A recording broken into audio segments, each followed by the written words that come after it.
सतगुरुदेव भगवान की जय।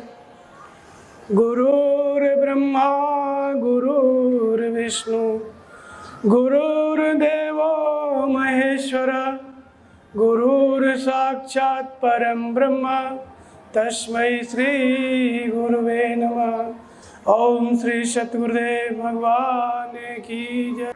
महापुरुषों के अभाव में जब संसार में हम उन्हें नहीं पहचान पाते, ऐसी परिस्थिति में शास्त्र ही मनुष्य मात्र का मार्गदर्शक होता है। पर शास्त्र पे भी कई प्रकार के प्रश्न हैं कि किसको माने शास्त्र, कौन है शास्त्र, कौन है परमात्मा की स्पष्ट वाणी, किस पे हम विश्वास करें। और कुछ दिन से तो और भी अविश्वास होता है, क्योंकि सत्य जैसे प्रतीत होने वाले अनेकों ऐसे शास्त्र हैं जो मनुष्यों के द्वारा बनाए गए, मनुष्यों ने उनको अपने ही सामने रचा, अपनी ही बुद्धि से रचा और उसके ऊपर कई प्रकार से कई नए संस्थान बनाए गए और वे प्रचलित भी हैं।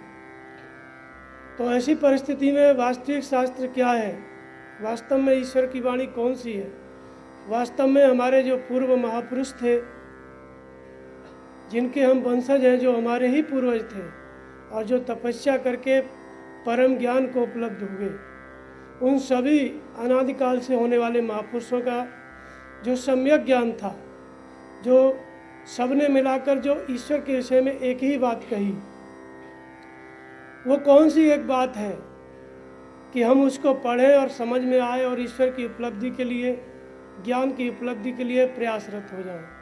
वास्तव में जैसे लोग कहते हैं बहुत से धर्म कभी बहुत नहीं हो सकते। धर्म ही एक ऐसी सत्ता है जो एक ही होता है। अधर्म अनेकों हो सकते हैं, धर्म कभी अनेक नहीं हो सकते। ठीक इसी तरह से बीमारियां कई प्रकार की हो सकती हैं, लेकिन व्यक्ति स्वस्थ होता है तो बस वो केवल स्वस्थ होता है, वो ये कहता है कि मैं स्वस्थ हूँ। ठीक इसी तरह असत्य अनेकों हो सकते हैं, लेकिन सत्य एक ही होता है। तो धर्म के नाम पर जो मजहब फैले हुए हैं, या इसको कहिए कि जो अनेकों प्रकार के धर्म हम देखते हैं संसार में, वास्तव में अनेक धर्म हो ही नहीं सकते, क्योंकि अनेक ईश्वर होता ही नहीं है। जब ईश्वर अनेक नहीं है, ईश्वर एक है, तो उसकी प्राप्ति का मार्ग भी एक ही है। और जिस किसी महापुरुष ने उसको पाया, उसी एक ही मार्ग को, उसी एक ही मार्ग के विषय में बताया अपने क्षेत्र की भाषा में। जहाँ पे वो पैदा हुए, वहाँ के लोग जिस तरह से समझ सकते थे, उनके समझने के हिसाब से वहाँ की भाषा में उस सत्य को उन्होंने बताया। लेकिन प्राप्त किया गया सत्य एक ही था, और जिस विधि से प्राप्त किया गया था वो विधि भी एक ही थी। इसलिए ईश्वर एक है और धर्म भी एक है, और उसी तरह से संपूर्ण विश्व के मानव मात्र का धर्म शास्त्र भी एक ही होता है। वास्तव में जो संप्रदाय हम देखते हैं संसार में, मजहब देखते हैं, ये गीता की अनुपस्थिति के कारण मानव समाज की स्मृति से गीता हट गई, इसलिए इतने संप्रदाय बने। गीता के होते हुए संप्रदाय मजहब बन ही नहीं सकते, इसलिए संपूर्ण सृष्टि का आदि धर्मशास्त्र गीता है। गीता पर भी हजारों टीकाएं हैं, हजारों लोगों ने उस गीता को पढ़ा और अपने अपने ज्ञान से, विवेक से, जैसा वे समझ सकते थे, उन्होंने उस पर भाष्य किया, टीकाएं लिखी। परंतु सोचने वाली बात यह है कि क्या वे सभी टीकाकार भगवान कृष्ण के जैसे हैं? क्या वे उस तरह के तत्वदर्शी महापुरुष हैं जैसे कि हमारे भगवान कृष्ण थे, भगवान राम थे, महात्मा बुद्ध थे, और उनसे वे पूर्व ऋषि थे? अगर वे उन्हीं की तरह से हैं तो उनकी टीकाओं को लिखने का या अनेक प्रकार की बातों के होने का कोई औचित्य नहीं होता है। अगर ये वास्तव में कृष्ण भगवान की तरह हैं, वास्तव में राम की तरह हैं, तो उनकी टीकाओं में वही बात होनी चाहिए जो भगवान कृष्ण ने बताई। परंतु आप देखेंगे कि जितनी टीकाएं आप पढ़ते जाएंगे, सबका अर्थ अलग अलग और किसी का एक दूसरे से नहीं मिलता। तो ऐसी स्थिति में स्वाभाविक हो जाता है जो परम ब्रह्म परमात्मा है, परम तत्व है, वो कभी न नया होता है न पुराना पड़ता है, सदैव ही उसकी दृष्टि संसार पर रहती है। और संसार पर क्या, प्रत्येक व्यक्ति की उतने ही करीब होता है जितना कि हमारे अंदर चलने वाली श्वास है, हमारी आँख है, कान है, उतने ही करीब होता है। इसलिए परम तत्व परमात्मा स्वयं ही इस विषय में निर्णय लेता है, या फिर जो उसके योग्य होता है महापुरुष, तत्वदर्शी, तपस्वी, उसके लिए अपना समय पे देश काल परिस्थिति के अनुसार अपनी उसी पूर्व वाणी को स्पष्ट करने का आदेश देता है। तो इसी तरह से अनेकों टीकाएं होने के बाद भी सुना है कि 7000 टीकाएं हैं, 7000 लेख हैं पूरे विश्व में गीता के ऊपर। तो इस बात से स्पष्ट है कि गीता एक ऐसा धर्मशास्त्र है जिस पर 7000 लोगों ने इसको पढ़ा, इसके विषय में कुछ न कुछ लिखा। 7000 लोगों के अंदर तक ये पहुंचा, पढ़ कर के लोगों ने इस पर कुछ न कुछ अपना जो है व्याख्यान दिया। परंतु स्पष्ट है कि किसी तत्वदर्शी की वाणी को, किसी परमात्मा स्थित महापुरुष की वाणी को दूसरा परमात्मा स्थित महापुरुष ही समझ सकता है। सब लोग उस बात को नहीं समझ सकते, और इसलिए टीकाएं तो अनेक हुई, लेकिन वास्तविकता, जो वास्तव में उसका जो अर्थ है, जो उसकी वास्तविकता है, जो ज्ञान की उपलब्धि का जो मूल साधन है, वो सब में भिन्न भिन्न बताया गया। सबके अर्थ अलग अलग बताए गए और किसी का एक दूसरे से नहीं मिलता है, क्योंकि ये जितनी भी टीकाएं हुई सब विद्वानों ने की, कोई राजनीतिक व्यक्ति ने की, तो कोई समाज चिंतक ने की, और कोई दार्शनिक ने की। वास्तव में तत्वदर्शी ने तो किसी टीका को किया ही नहीं, इसलिए टीकाओं की कोई आवश्यकता नहीं। लेकिन फिर भी पूज्य स्वामी जी, जिसको हम यथार्थ गीता कहते हैं, और जिस यथार्थ गीता के ऊपर आज सत्संग है, वो भी गीता की एक व्याख्या है, उसकी कोई आवश्यकता नहीं थी। लेकिन ईश्वर सदैव तीनों कालों में स्पष्ट है, एक रस है, कभी न नया होता है न पुराना पड़ता है, वो सदैव है, प्रत्येक व्यक्ति के साथ है।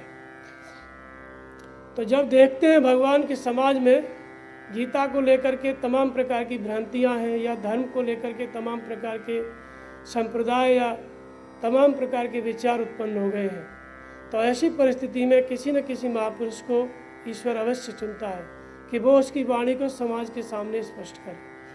ठीक इसी प्रकार से यथार्थ गीता भाष्य है जो आपके सामने है।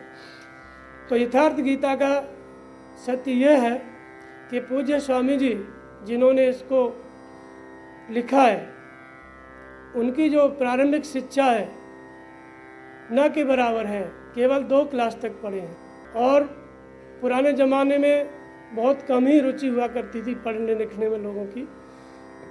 उसी के अनुसार पूज्य स्वामी जी भी अधिक पढ़ने में रुचि नहीं लिए और 1-2 क्लास तक ही पढ़े। उसके पश्चात अपने गुरु महाराज की शरण में आए, और जैसा उनके गुरु महाराज ने निर्देश दिया, तपस्या के लिए, साधना के लिए बताया, वैसे वैसे वो तपस्या में रत हो गए। और 8-10 साल घोर तपस्या के पश्चात भगवान ने उनको अनुभव में बताया, एक ध्यान में दृश्य आया, जैसा कि जितनी भी वेद हैं, उपनिषद हैं, और गीता उन्हीं का सार है। वेद और उपनिषद गीता का ही विस्तार है, परंतु ये उपनिषद और ये वेद है क्या, इसमें बताया गया है उनमें कि वेद मंत्रों के दृष्टा ऋषि थे। जो वेद मंत्र हैं, वेद के छंद हैं, उपनिषद के मंत्र हैं, उनके दृष्टा कौन है? ऋषि हैं। ऋषियों ने इस मंत्र को कहाँ पे देखा?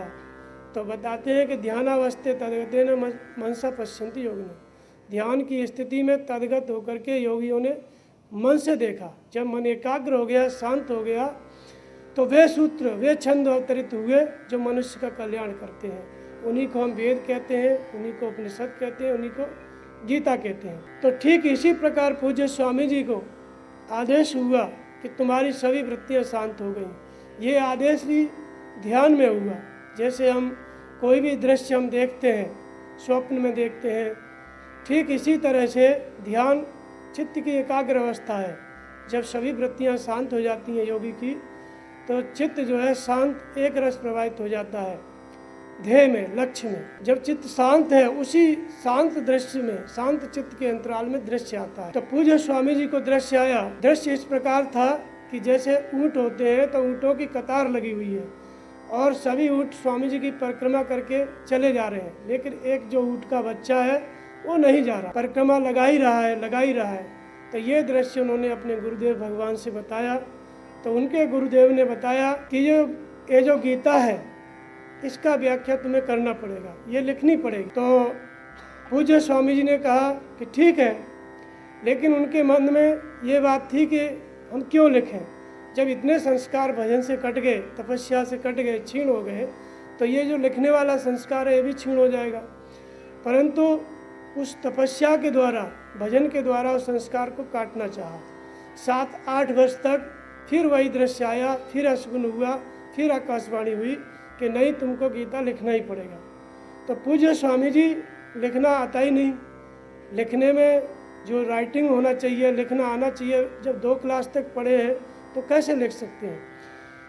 तो फिर उन्होंने बोला, स्वामी जी ने, लिख तो सकते ही नहीं थे, फिर बोला गया, टेप रिकॉर्ड मंगाया और एक एक श्लोक पे स्वामी जी ध्यान केंद्रित करते थे।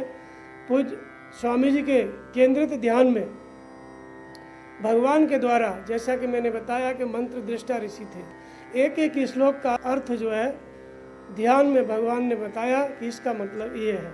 एक एक श्लोक का अर्थ उन्हीं भगवान के द्वारा, जिनकी वाणी गीता है, उन्हीं श्री कृष्ण के द्वारा, भगवान के द्वारा पूज्य स्वामी जी को बताया गया और उसको स्वामी जी बोलते चले गए, ध्यान में सुन करके उसको जबान से बोलते चले गए। उसी का नाम यथार्थ गीता है। गीता की टीका की कोई आवश्यकता नहीं थी, लेकिन फिर भी भगवान को अपनी वाणी को स्पष्ट समझाने के लिए, समाज के लोगों को स्पष्ट बताने के लिए इसको एक तत्वदर्शी महापुरुष के द्वारा बताया गया, लिखवाया गया। भगवान ने पीछे पड़ के इस गीता को लिखवाया, इसलिए इसका अर्थ वही है जो भगवान श्री कृष्ण 5000 वर्ष पहले जो बोले थे संस्कृत में। उस समय जन सामान्य की भाषा संस्कृत थी, ठीक वही बात हिंदी में आप पाएंगे, वही अर्थ, वही भाव और वही प्रेरणा जो उस समय हुआ करती थी भगवान श्री कृष्ण के माध्यम से, ठीक वही प्रेरणा पूज्य स्वामी जी के माध्यम से अगर आप यथार्थ गीता का अध्ययन कर लेते हैं, उसको समझ लेते हैं और आचरण करते हैं, तो ठीक जैसे अर्जुन के समक्ष कृष्ण थे, उसी तरह आपके हृदय में पूज्य स्वामी जी की प्रेरणा कार्य करने लगेगी। इसलिए गीता का नाम यथार्थ गीता पड़ा।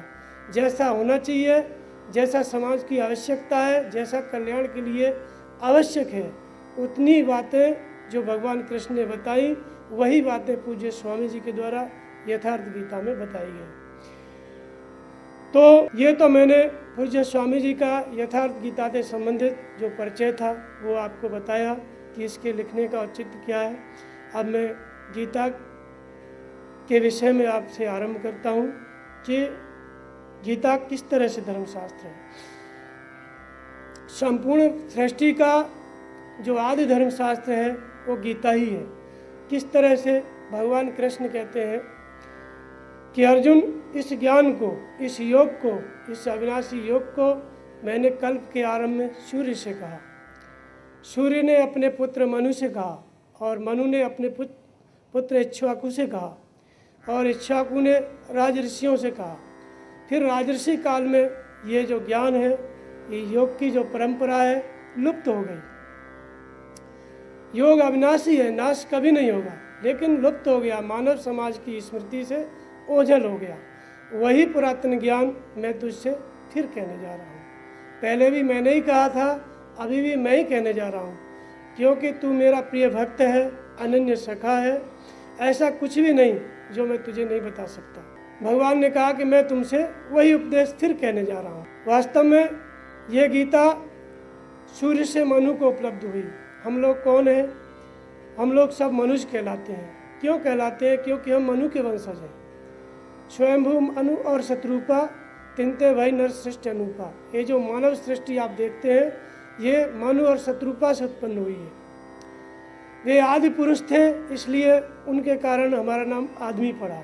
ये मनु है, इसलिए मनु से जायमान होने के कारण हम लोग मनुष्य कहलाते हैं, मानव कहलाते हैं, मनुष्य कहलाते हैं। ये मनुष्य, मानव, मनुष्य, आदमी पर्यायवाची शब्द है। मनु से जायमान होने के कारण हम लोग मनुष्य कहलाते हैं। मनु चक्रवर्ती सम्राट थे, वे राजा थे, इसलिए अगर हम सब उन्हीं के वंशज हैं, पूरी सृष्टि अगर उन्हीं की वंशज है, तो रक्त संबंध से सभी क्षत्रिय होंगे। क्षत्रिय कोई जाति नहीं है। जब मनुष्य पैदा होता है तो पैदा होते ही उसके जीवन में संघर्ष है, इसलिए उसका एक नाम क्षत्रिय पड़ा। तो संघर्ष करने के नाते उसका नाम क्षत्रिय पड़ा। तो मनु के वंशज होने से संपूर्ण सृष्टि राजपुत्र है, क्षत्रिय वंश की है। तो भगवान कहते हैं कि मैंने इस ज्ञान को सूर्य से कहा, सूर्य ने मनु से कहा और मनु ने इक्ष्वाकु से कहा। तो उन मनु महाराज को यह गीता विरासत में मिली थी। किससे मिली थी? सूर्य से। सूर्य ने कहा, हाथ में कुछ नहीं दिया, केवल कहा, और कही सुनी बात तो स्मृति में धारण की जाती है। क्योंकि पहले सभी शास्त्र लाखों वर्षों से श्रुति और स्मृति के अधीन थे। सुनो और श्रवण करो और स्मृति में धारण रखो, ये परंपरा चली आ रही थी अनादिकाल से। इसलिए सुनी हुई चीज़ स्मृति में ही धारण की जा सकती है। भगवान ने कहा कि अर्जुन, मैंने सूर्य से कहा, पहले भी मैंने ही कहा और अभी भी मैं ही तुझसे कहने जा रहा हूँ। तो अर्जुन ने प्रश्न किया कि भगवान, आपका जन्म तो अब हुआ है, सूर्य का जन्म तो बहुत पुराना है। और इसी तरह से लगभग 24 प्रश्न किए। अंत में 18 अध्याय में अंतिम प्रश्न करके अर्जुन चुप हो गए। तब भगवान ने पूछा कि अर्जुन, मेरे उपदेश को तूने भली प्रकार सुना? तब अर्जुन ने सबने प्रार्थना किया कि हाँ भगवान, मैंने आपके उपदेश को सुना। नष्टो मोहा स्मृतिर्लब्धा तत्प्रसादात् मयाच्युत स्थितो अस्मिन् गत संदेह करिष्ये वचनं तव। हे भगवान, आपके इन वचनों से मेरा जो मोह से उत्पन्न अज्ञान था वो नष्ट हो गया। मैं उसी स्मृति को प्राप्त हो गया जो स्मृति परंपरा अनादिकाल से चली आ रही थी। जो स्मृति मनु को प्राप्त हुई थी सूर्य से, जो इक्ष्वाकु को प्राप्त हुई थी, वही स्मृति भगवान कृष्ण के कहने पर अर्जुन को प्राप्त हो गई। और अर्जुन ने कहा कि भगवान, अब मेरा मोह से उत्पन्न जो अज्ञान था वो दूर हो गया, मैं आपके आज्ञा का पालन करूंगा। आज्ञा का पालन हुआ। भगवान कृष्ण के अनुसार युद्ध हुआ। युद्ध में अर्जुन को विजय हुई। एक धर्मात्मा नरेश युधिष्ठिर चक्रवर्ती सम्राट हुए और एक धर्मशास्त्र गीता संपूर्ण विश्व में प्रसारित हुई। और गीता का ये प्रभाव 1000 वर्ष तक रहा। इसलिए एक धर्म साम्राज्य की स्थापना हुई और एक धर्मशास्त्र गीता पुनः प्रकाशित हुआ। पूरे संसार के लोग इस गीता के अनुसार आचरण करने लगे और वो आचरण बहुत दिनों तक चला, हजारों वर्षों तक रहा। तो इस तरह से, लेकिन योग जो है अविनाशी है, उसका विनाश कभी नहीं होगा। लेकिन मनुष्य भूलता जरूर आया है। समय समय पे इसी तरह तत्वदर्शी महापुरुष होते आए हैं और इसकी स्मृति दिलाते चले आए हैं मानव समाज में। तो पूर्व से लेकर पूर्व का जितना ज्ञान था वो सब पहले श्रुति और स्मृति, सुनो और स्मृति में धारण करो, स्मृति परंपरा में था। लेकिन महर्षि वेदव्यास ने पूर्व का जितना लौकिक ज्ञान था, पारलौकिक ज्ञान था, उसको लिपिबद्ध किया। उन्होंने 4 वेद लिखे, महाभारत लिखा, भागवत लिखा और ब्रह्मसूत्र लिखे और महाभारत में एक अध्याय के रूप में गीता लिखी। लेकिन उन्होंने इन सबको शास्त्र नहीं कहा, शास्त्र केवल गीता को कहा। क्योंकि महाभारत में चक्रवर्ती सम्राटों का कुछ महापुरुष हुए हैं, तत्वदर्शी हुए हैं, उनकी जीवनी है, कुछ राजाओं की जीवनी है और इसी तरह से इतिहास लिखा हुआ है। जो आध्यात्मिक चिंतन की जो दिशा है, जिसे समझ के व्यक्ति धर्म के मार्ग पर चलता है, वो इन सब में नहीं है। इसलिए धर्म के चिंतन का जो मार्ग है, धर्मशास्त्र, उनको एक अध्याय के रूप में उन्होंने महाभारत के अंतराल में लिख करके रखा और गीता की 7 श्लोकों में स्तुति किया कि गीता सुगीता कर्तव्या किमन्य शास्त्र विस्तृय या स्वयं पद्मनामस्य मुख पद्मादि विनश्रिता। गीता अपने आप में ही पूर्ण शास्त्र है। फिर दूसरे शास्त्रों का संग्रह करने की, उनके विस्तार में जाने की क्या आवश्यकता है। यहाँ पे सब रचना करने के बाद महर्षि वेदव्यास ने शास्त्र केवल गीता को कहा। गीता को इसलिए शास्त्र कहा कि जो वेद है उपनिषद है, वेदों का सार उपनिषद है, उपनिषदों का सार गीता है। अगर दूसरे शब्दों में हम कहें तो गीता का ही विस्तार है उपनिषद और वेद। जो बातें वेदों में उपनिषदों में बताई गई वही बातें गीता में बताई गई हैं। तो इसलिए क्योंकि मनुष्य अगर इतनी शास्त्रों को, पुस्तकों को एक साथ पढ़ने लगेगा तो उसका जीवन केवल पढ़ते पढ़ते बीत जाएगा और पढ़ने के बाद भी समझ में नहीं आएगा कि क्या करे क्या न करे। इसलिए मनुष्य जितना आचरण कर सके, रोज की दिनचर्या करने के बाद जितना समय निकाल सके, उतना कम से कम शब्दों में अधिक से अधिक बात को प्रदान करना, ये समाज की आवश्यकता है। कोई तत्व चिंतन के लिए गृह त्याग कर दिया, कोई सन्यासी हो गया तो उसके लिए समय है, वो सब कुछ अध्ययन कर सकता है, लेकिन जो सदग्रस्त आश्रम में रहते हैं वो सब कुछ नहीं पढ़ सकते। तो इसलिए जो सार सर्वस्व था वो गीता के रूप में महर्षि वेद व्यास ने महाभारत में एक अध्याय के रूप में रखा। अगर गीता अलग से पुस्तक रही होती तो अब तक कई श्लोक जो है उसमें समाहित हो गए होते, 700 नहीं 7000 श्लोक हो गए थे, लेकिन वो एक अध्याय के रूप में थी। इसलिए गीता पे ज़्यादातर संप्रदायों की नज़र नहीं पड़ी और बहुत सारा चीज़ उसमें नहीं मिला पाए।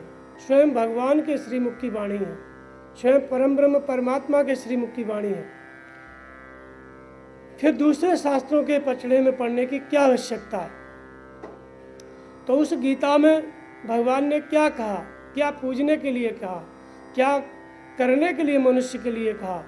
तो एकम शास्त्रम देवकी पुत्र गीतम, एक ही शास्त्र है जो देवकी पुत्र भगवान श्री कृष्ण के द्वारा गायन किया गया। एकम शास्त्रम देवकी पुत्र गीतम, एको देवो देवकी पुत्र एव, एक ही देव है जो उस गीता में बताया गया है, पूजनीय देव। वास्तव में गीता में केवल आत्मा ही शाश्वत है, सनातन है।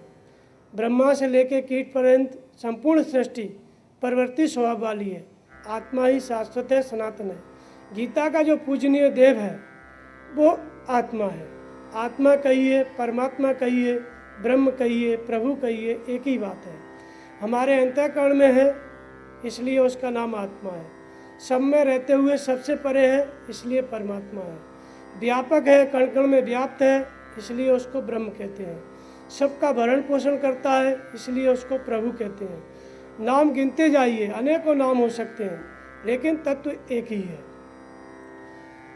तो गीता का जो पूजनीय देव है वो परमात्मा है, सबके अंतःकरण में स्थित आत्मा है। एको देवो देवकी पुत्र एव, जो भगवान कृष्ण ने बताया।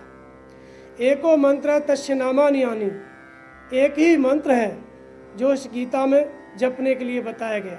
वास्तव में ओम का जप वेदों में भी किया गया। वेदों के जो पूर्व ऋषि थे वो भी ओम का जप करते आए, उसी को प्रणव कहते हैं हम। और उपनिषदों में भी ओम का जप बताया गया और गीता में भी 7 बार ओम जप का वर्णन आया है। तो एक ही मंत्र है जो भगवान कृष्ण ने गीता में जपने के लिए बताया। पूर्व से लेकर के आज तक अधिक से अधिक ऋषियों ने प्रणव का जप किया, ओम का जप किया। तो एको मंत्र तस्य नामानि यानि, ओम का जप गीता में बताया गया। कर्माप एको तस्य देवस्य सेवा, एक ही कर्म है, नियत कर्म, जो गीता में बताया गया है। मन क्रम वचन से उस परमात्मा के प्रति समर्पण और उसी की सेवा। जो परमात्मा स्थित महापुरुष हैं, जो परमात्मा में ही स्थित हो गए हैं, जो भगवान कृष्ण की तरह हैं, भगवान राम की तरह हैं, जो महात्मा बुद्ध की तरह हैं, ऐसे महापुरुषों के प्रति समर्पण और उनकी सेवा, यही एक ही कर्म बताया। तो इस तरह से पूर्व से लेकर के जितना ज्ञान था लिपिबद्ध किया महर्षि वेदव्यास ने, परंतु उन सबको शास्त्र नहीं कहा, शास्त्र केवल गीता को कहा। तो इसलिए हमें जो आचरण करना है वो इसी गीता को समझ के करना है। एक बात और है, भगवान कृष्ण ने महाभारत युद्ध के ही समय गीता को कहा।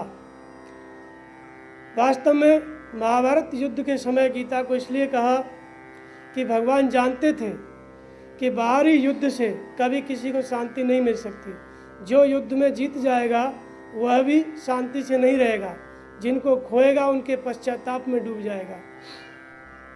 इसलिए युद्ध के समय गीता बताया कि जो जीत जाए वह भी गीता के मार्ग पे चले, वह भी गीता के अनुसार नए समाज की स्थापना करे।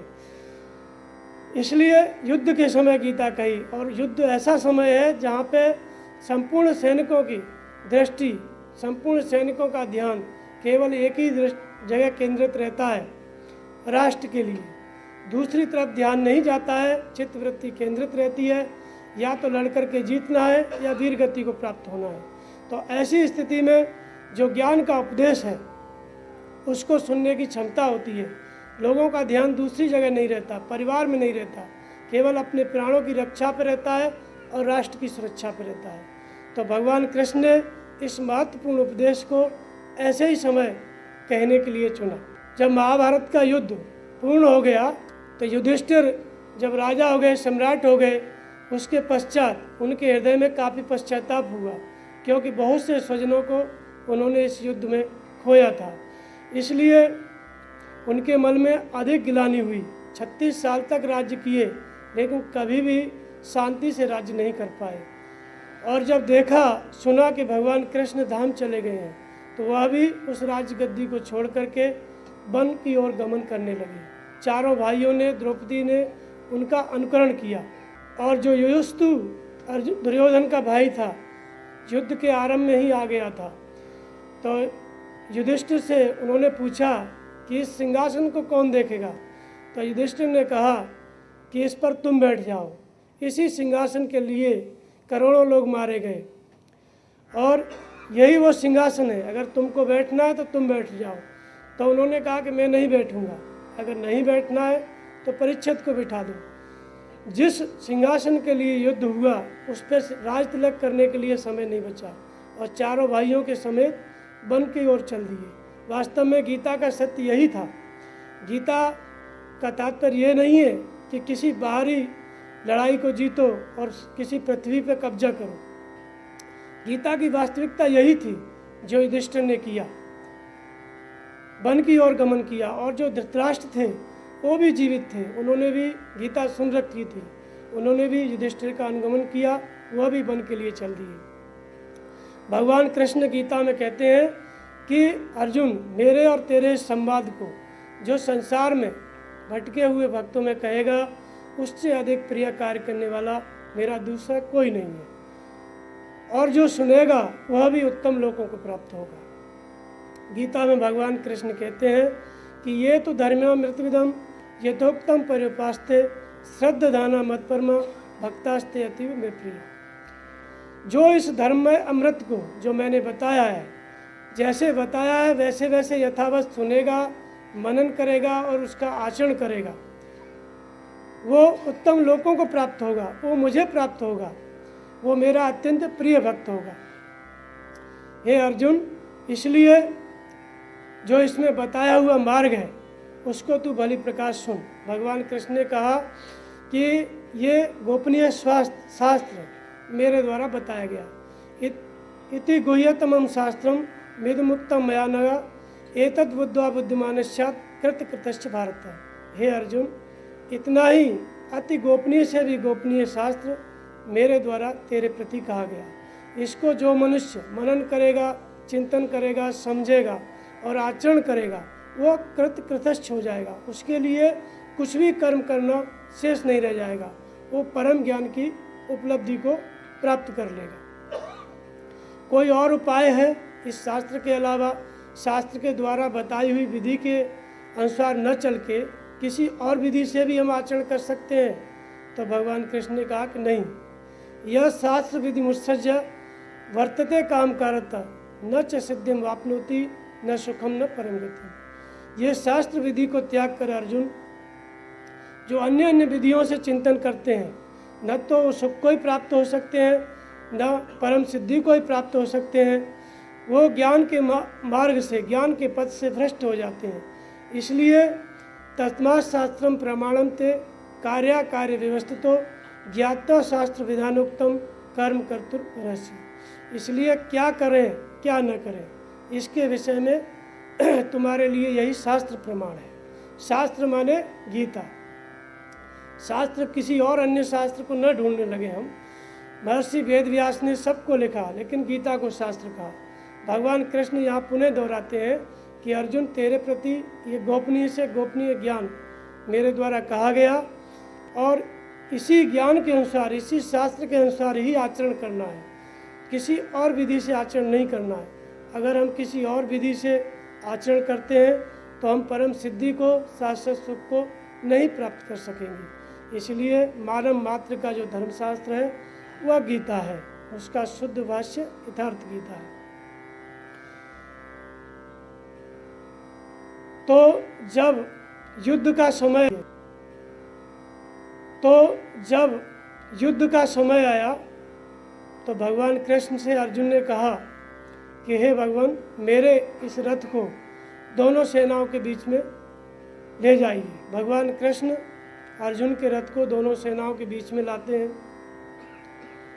जब दोनों सेनाओं के बीच में खड़ा होकर अर्जुन देखता है तो उसको अपना परिवार, मामा का परिवार, विशाल जनसमूह, जिसमें अपने ही स्वजन उसको दिखाई पड़ते हैं, और उनको देख करके अर्जुन के मन में कायरता आ जाती है, संदेह उत्पन्न हो जाता है और विषादग्रस्त हो जाता है अर्जुन कि हे भगवान, और प्रार्थना करने लगता है कि ये तो सभी कुल के लोग हैं, अपने ही स्वजन खड़े हुए हैं, इन लोगों को मार करके हमें मिलेगा क्या? अपने ही कुल को नाश करके हम क्या पाएंगे? इनके नाश होने से कुल धर्म नाश हो जाएगा, जाति धर्म नाश हो जाएगा। कुल धर्म और जाति धर्म सनातन है, ये सनातन धर्म नष्ट हो जाएगा। अर्जुन ने व्यथित होकर के भगवान कृष्ण ने कहा कि भगवान, हम महान पाप करने के लिए जा रहे हैं। ऐसा युद्ध करने से कुल धर्म नष्ट हो जाएगा। कुल धर्म ही शाश्वत धर्म है, जाति धर्म नष्ट हो जाएगा, जाति धर्म ही शाश्वत धर्म है, और कुल की स्त्रियां दूषित हो जाएंगी, वर्ण संकर पैदा होगा जो अनंत काल तक सबको नरक में ले जाने वाला है। अर्जुन अभी तक जिसको धर्म मानता है, सनातन धर्म मानता है, उसको कुल धर्म कहता है। वास्तव में अर्जुन की दृष्टि में अभी तक सनातन धर्म, कुल धर्म ही सनातन है, जाति धर्म ही सनातन है। उनके लिए सनातन धर्म का मतलब केवल इतना है कि वर्ण संकर पैदा न हो, कुल की स्त्रियां दूषित न हो, जो लोक परंपरा है, जो चली आ रही है, उसी को अर्जुन ने कहा कि यही सनातन धर्म है, और ऐसा युद्ध करने से हमारा सनातन धर्म नष्ट हो जाएगा। और भगवान को कह करके रथ के पिछले भाग में बैठ गया, युद्ध करने से इनकार कर दिया। तब भगवान कृष्ण ने हंसते हुए अर्जुन को कहा, हे अर्जुन, कुतस्ता कश्मलमिदं विस्मय समुपस्थितम अनार्यजुष्टम अस्वर्गम अकीर्तिकरम। अर्जुन, हे अर्जुन, तुम्हें इस विषम स्थल में ये अज्ञान कहाँ से प्राप्त हो गया? तुम अज्ञान को कैसे उपलब्ध हो गया, जिसकी क्षमता का कोई स्थल ही नहीं है? मैं जिस स्तर का युद्ध कराने जा रहा हूँ और तुम्हें बता रहा हूँ, उसकी समानता कर सके संसार में ऐसा कोई दूसरा स्थल नहीं, कोई दूसरा कार्य नहीं। इस विषम स्थल में तुझे यह अज्ञान कहाँ से हो गया? वास्तव में जो कुल की परंपरा को अर्जुन शाश्वत कहता है, सनातन कहता है, कुल धर्म को सनातन कहता है, वो परंपरा आज भी हमारे आपके बीच में कायम है। उसको लेकर के अर्जुन के मन में संदेह होता है और भगवान कृष्ण उसको अज्ञान कहते हैं। अर्जुन उसको सनातन धर्म मानता है और भगवान कृष्ण उसका खंडन करते हैं और कहते हैं ये अज्ञान कहाँ से पैदा हो गया। एक संदेह पर भगवान कृष्ण को 18 अध्याय गीता अर्जुन को सुनानी पड़ी। अर्जुन युद्ध करने से कतराता है, पीछे बैठ जाता है और विषादग्रस्त हो जाता है। संदेह के उत्पन्न होने पर भगवान कृष्ण उसके संदेह के निवारण के लिए 18 अध्याय गीता सुनाते हैं। वास्तव में यह परंपराएं हमारे आपके सबके बीच में हैं, आज भी हैं, परंतु अर्जुन को भगवान कृष्ण ने जो ज्ञान दिया वो यही दिया कि ये अज्ञान है, ये कुल धर्म सनातन है, जाति धर्म सनातन है, पिंडोदक क्रिया लुप्त हो जाएगी। जितने तर्क अर्जुन ने दिए सबको भगवान कृष्ण ने अर्जुन अज्ञान कहा। तो वास्तव में सत्य क्या है? शाश्वत सनातन धर्म क्या है? तो उन्होंने भगवान कृष्ण ने गीता में बताया कि न सतो विद्यते भावो न अभावो विद्यते असत उभयोरपि दृष्टवंत अन्यो तत्वदर्शी। अर्जुन, सत्य का तीनों कालों में अभाव नहीं है। सत्य वह है जिसका तीनों कालों में अभाव नहीं है, जो पहले भी था, जो आज भी है और आगे भी रहेगा। और असत्य का अस्तित्व नहीं है, उसको रोका नहीं जा सकता। सत्य को मिटाया नहीं जा सकता और असत्य को रोका नहीं जा सकता। इन दोनों के अंतर को तत्वदर्शियों ने देखा, न किसी समृद्धशाली ने देखा, न किसी 10-25 भाषाओं के ज्ञाता ने देखा। भगवान कृष्ण कहते हैं कि सत्य और असत्य के अंतर को तत्वदर्शियों ने देखा। वास्तव में तत्वदर्शी कौन है? जो परम तत्व परमात्मा का प्रत्यक्ष दर्शन कर लेता है, उसी में स्थित हो जाता है, उसी परमात्मा स्वरूप में स्थित हो जाता है, वही तत्वदर्शी होता है। भगवान कृष्ण एक तत्वदर्शी हैं, महापुरुष हैं, जो शरीर से अर्जुन के सामने हैं, जिन्होंने सत्य और असत्य के अंतर को अच्छी तरह से जाना है। और वे ही भगवान कृष्ण अर्जुन को सत्य और असत्य के अंतर को बता रहे हैं। तो क्या है सत्य? तो कहते हैं कि सत्य का तीनों कालों में अभाव नहीं है। वो तीनों कालों में है, पहले भी था, आज भी है, आगे भी रहेगा। कोई परिवर्तन नहीं है, अपरिवर्तनशील है। क्या है सत्य? तो अच्छेद्यो अयम अधायोयम अक्लेद्यो अशोष्य एवच नित्य सर्वगतस्थाणु अचलोयम सनातन। भगवान कृष्ण ने कहा कि ये आत्मा ही शाश्वत है, सत्य है। इसे शस्त्रों से छेदा नहीं जा सकता, जल इससे गीला नहीं कर सकता, अग्नि इसको जला नहीं सकती, 5 तत्वों से निर्मित कोई भी वस्तु इस आत्मा का स्पर्श नहीं कर सकती। और ये अर्जुन, आत्मा ही शाश्वत है, सनातन है, अचल है, स्थिर है, और यही हमारा सनातन धर्म है। अर्जुन ने सनातन धर्म कुल धर्म को कहा, जाति धर्म को कहा, पिंडोदक क्रिया के लुप्त होने को माना। जो कुल परंपराएं थीं उसको अर्जुन ने सनातन धर्म माना, और उसे सनातन धर्म मान करके अर्जुन एक महायुद्ध से पीछे हट गया। शस्त्र जो लिए हुए था, धनुष को छोड़ दिया और खड़ा हो गया कि अगर ये धृतराष्ट्र के पुत्र सब मिलकर के मुझे रण में मार भी देंगे तो हे भगवान, मरना स्वीकार है मुझे, लेकिन युद्ध नहीं करूँगा। एक धार्मिक भ्रांति ने अर्जुन को मृत्यु के पास खड़ा कर दिया। जीवन भर दुश्मनी करने वाले दुर्योधन इत्यादि, भीम और अर्जुन सभी से अगर निहत्था अर्जुन को पा जाते तो कभी नहीं छोड़ सकते थे। एक धार्मिक भ्रांति ने अर्जुन को निहत्था करके सबके सामने खड़ा कर दिया। धार्मिक भ्रांति क्या थी कि अर्जुन समझता था जाति धर्म सनातन है, कुल धर्म सनातन है, पिंडोदक क्रिया सनातन धर्म है, इसको सनातन धर्म मानता था। और भगवान कृष्ण ने इसका खंडन किया कि अज्ञान कहाँ से पैदा हो गया तुम्हें। और फिर उन्होंने बताया कि आत्मा ही शाश्वत है, सनातन है, अचल है, स्थिर है, अपरिवर्तनशील है, और इसको पंच भौतिक कोई भी पदार्थ इसका स्पर्श ही नहीं कर सकता।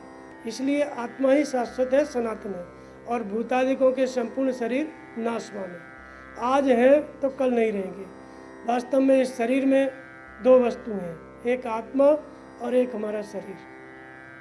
आत्मा अपरिवर्तनशील है, अपरिणामी है, सदा एक रस है, सर्वज्ञ है, त्रिकालज्ञ है, और शरीर परिवर्तनशील है।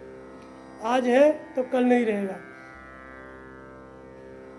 आज हमको मनुष्य शरीर उपलब्ध है, कभी किसी जन्म में मनुष्य नहीं रहेंगे, दूसरे शरीर में भी जा सकते हैं। तो शरीर परिवर्तनशील है, आज जिस स्थिति में है कल उस स्थिति में नहीं रहेगा।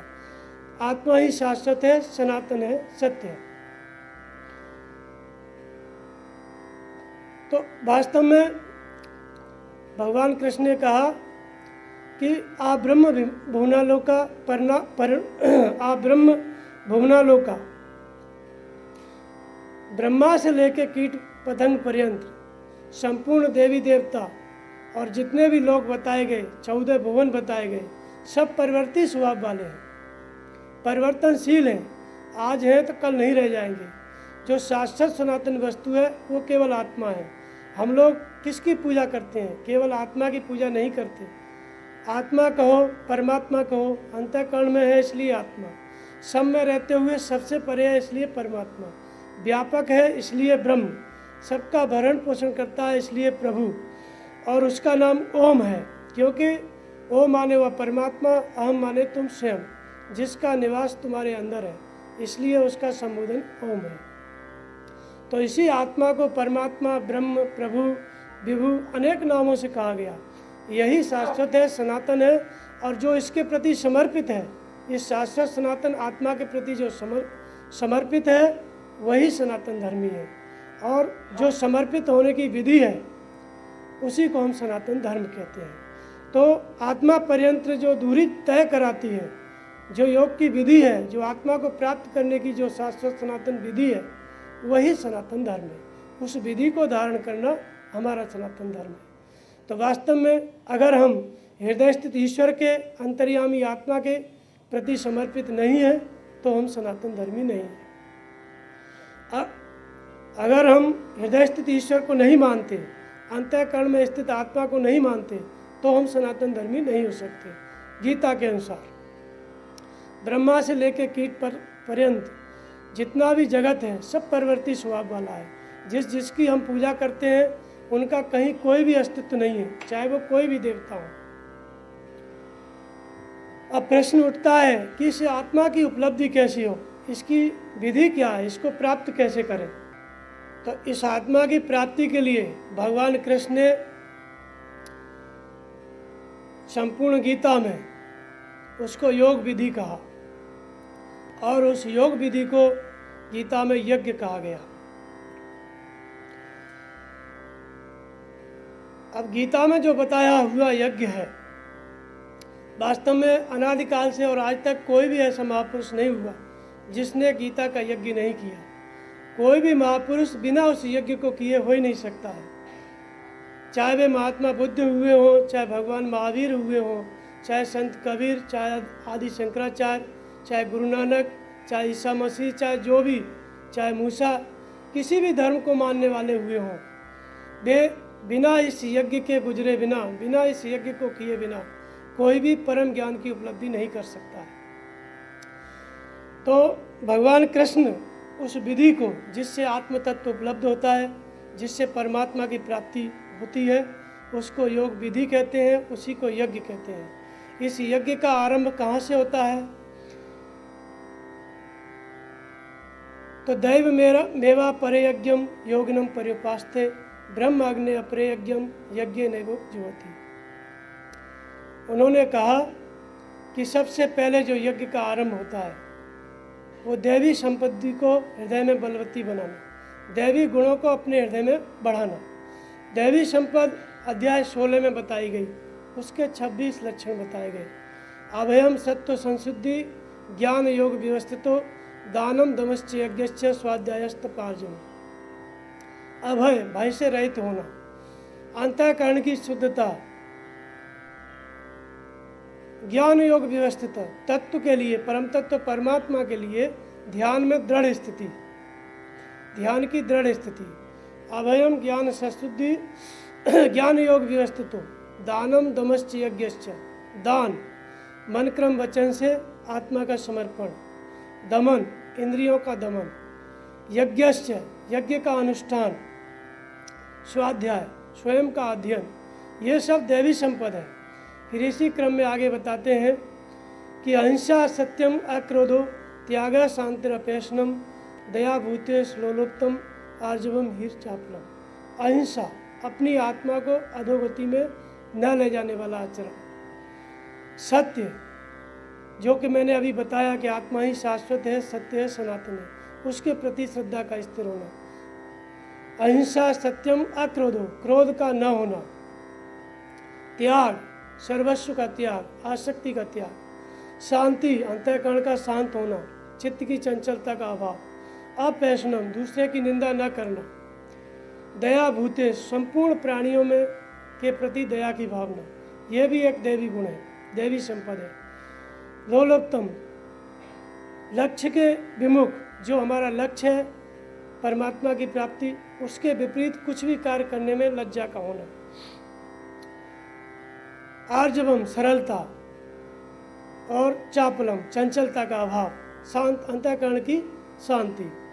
फिर आगे कहते हैं तेजा क्षमा धृति शोचम, तेज ईश्वरीय तेज का मिलना, क्षमा कर देना, महान किसी भी प्रकार का अपराध सामने आने पर भी क्षमा कर देना। तेजक क्षमा धृति शोचम, महान विघ्न आने पर भी धैर्य धारण किए रहना। शौच अंतःकरण की शुद्धता। अद्रोहो संपूर्ण प्राणियों में बैर भाव का अभाव। नातिमानता अपने में पूज्यता का भाव, उसका न होना। अपने में जो पूज्यता का भाव है ये आश्री संपद है, और अपने में पूज्यता के भाव का अभाव देवी संपद है, इसका न होना। भवंत संपदम देवी अभिजातस्य भारता, ये 26 लक्षण देवी संपद के कहे गए। वास्तव में आप जैन धर्म को देखेंगे तो उसका जो मूल सिद्धांत है वो अहिंसा है, जिसको भगवान कृष्ण यज्ञ कहते हैं, जिसको परमात्मा प्राप्ति की विधि कहते हैं, योग विधि कहते हैं, जिसको यज्ञ कहते हैं, उसी यज्ञ पे के एक भाग पे संपूर्ण जैन धर्म टिका हुआ है, जिसको अहिंसा कहते हैं। अहिंसा, भगवान कृष्ण ने कहा कि प्रारंभिक जो साधक है कौन सा यज्ञ करें, आप और हम यज्ञ कहाँ से आरंभ करें, तो बताया कि देवी संपद को हृदय में बलवती बनाना, देवी गुणों को अपने अंतःकरण में बढ़ाओ, इनकी वृद्धि करो। तो देवी गुण जो आपको बताए गए कि अहिंसा, अपनी आत्मा को अधोगति में न ले जाना। वास्तव में अधोगति में ले जाने के कारण क्या है? काम, क्रोध, लोभ। तो कामनाओं के कारण आत्मा अधोगति में जाती है, और कामनाओं के त्याग से ऊर्ध्व गति में जाती है। तो कामनाओं की पूर्ति करना हिंसा है, और कामनाओं का त्याग करना अहिंसा है। इसी अहिंसा पर पूरा जैन धर्म टिका हुआ है। और तेज, जो कि महापुरुष का गुण है, देवी गुण है। जैसे महात्मा बुद्ध की दृष्टि पड़ी और अंगुलीमाल के विचार बदल गए, ये ईश्वरीय तेज के कारण है।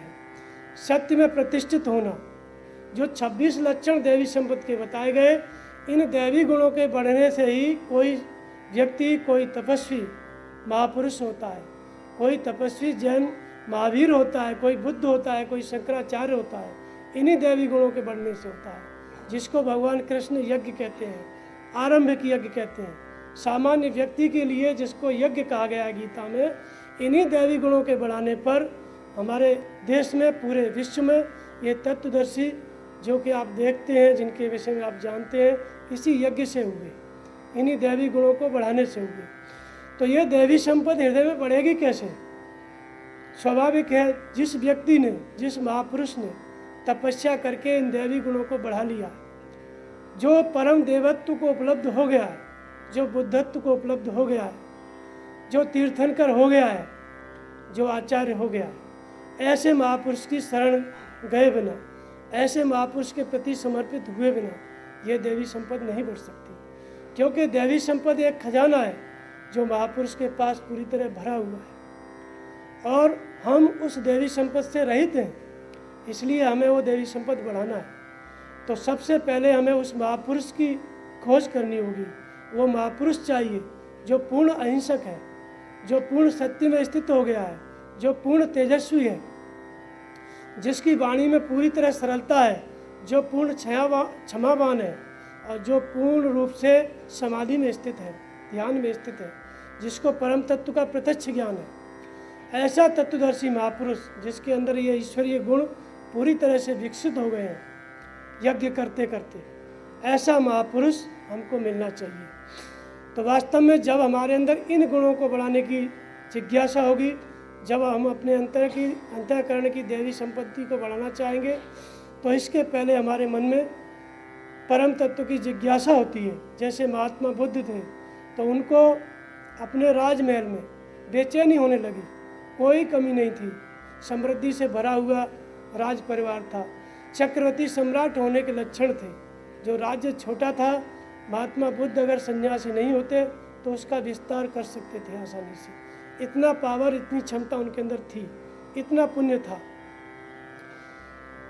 उन महात्मा बुद्ध को अपना ही राज परिवार, अपना ही राजगृह, वो संपूर्ण समृद्धि काल के जैसे लगने लगी, और उसको त्याग करके इन दैवी गुणों की वृद्धि के लिए वन की ओर प्रस्थान किया।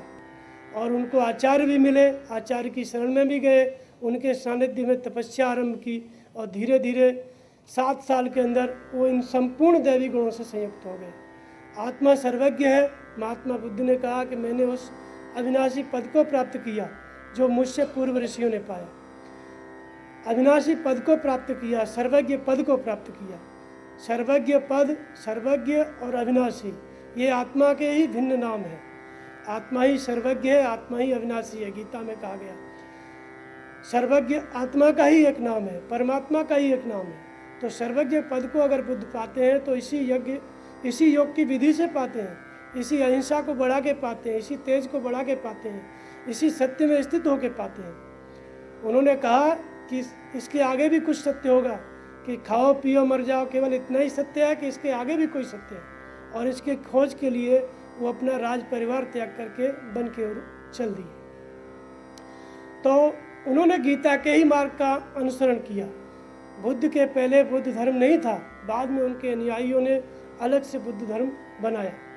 वास्तव में बुद्ध ने वही साधना की है जो इस गीता में लिखी है। बुद्ध अहिंसक है, करुणावान है, उनका पूरा सिद्धांत करुणा पर आधारित है, जो कि इन 26 लक्षणों में एक लक्षण है, जिसको मैंने आर्जव कहा, सरलता कहा, करुणा कहा, दया उसमें लिखा है।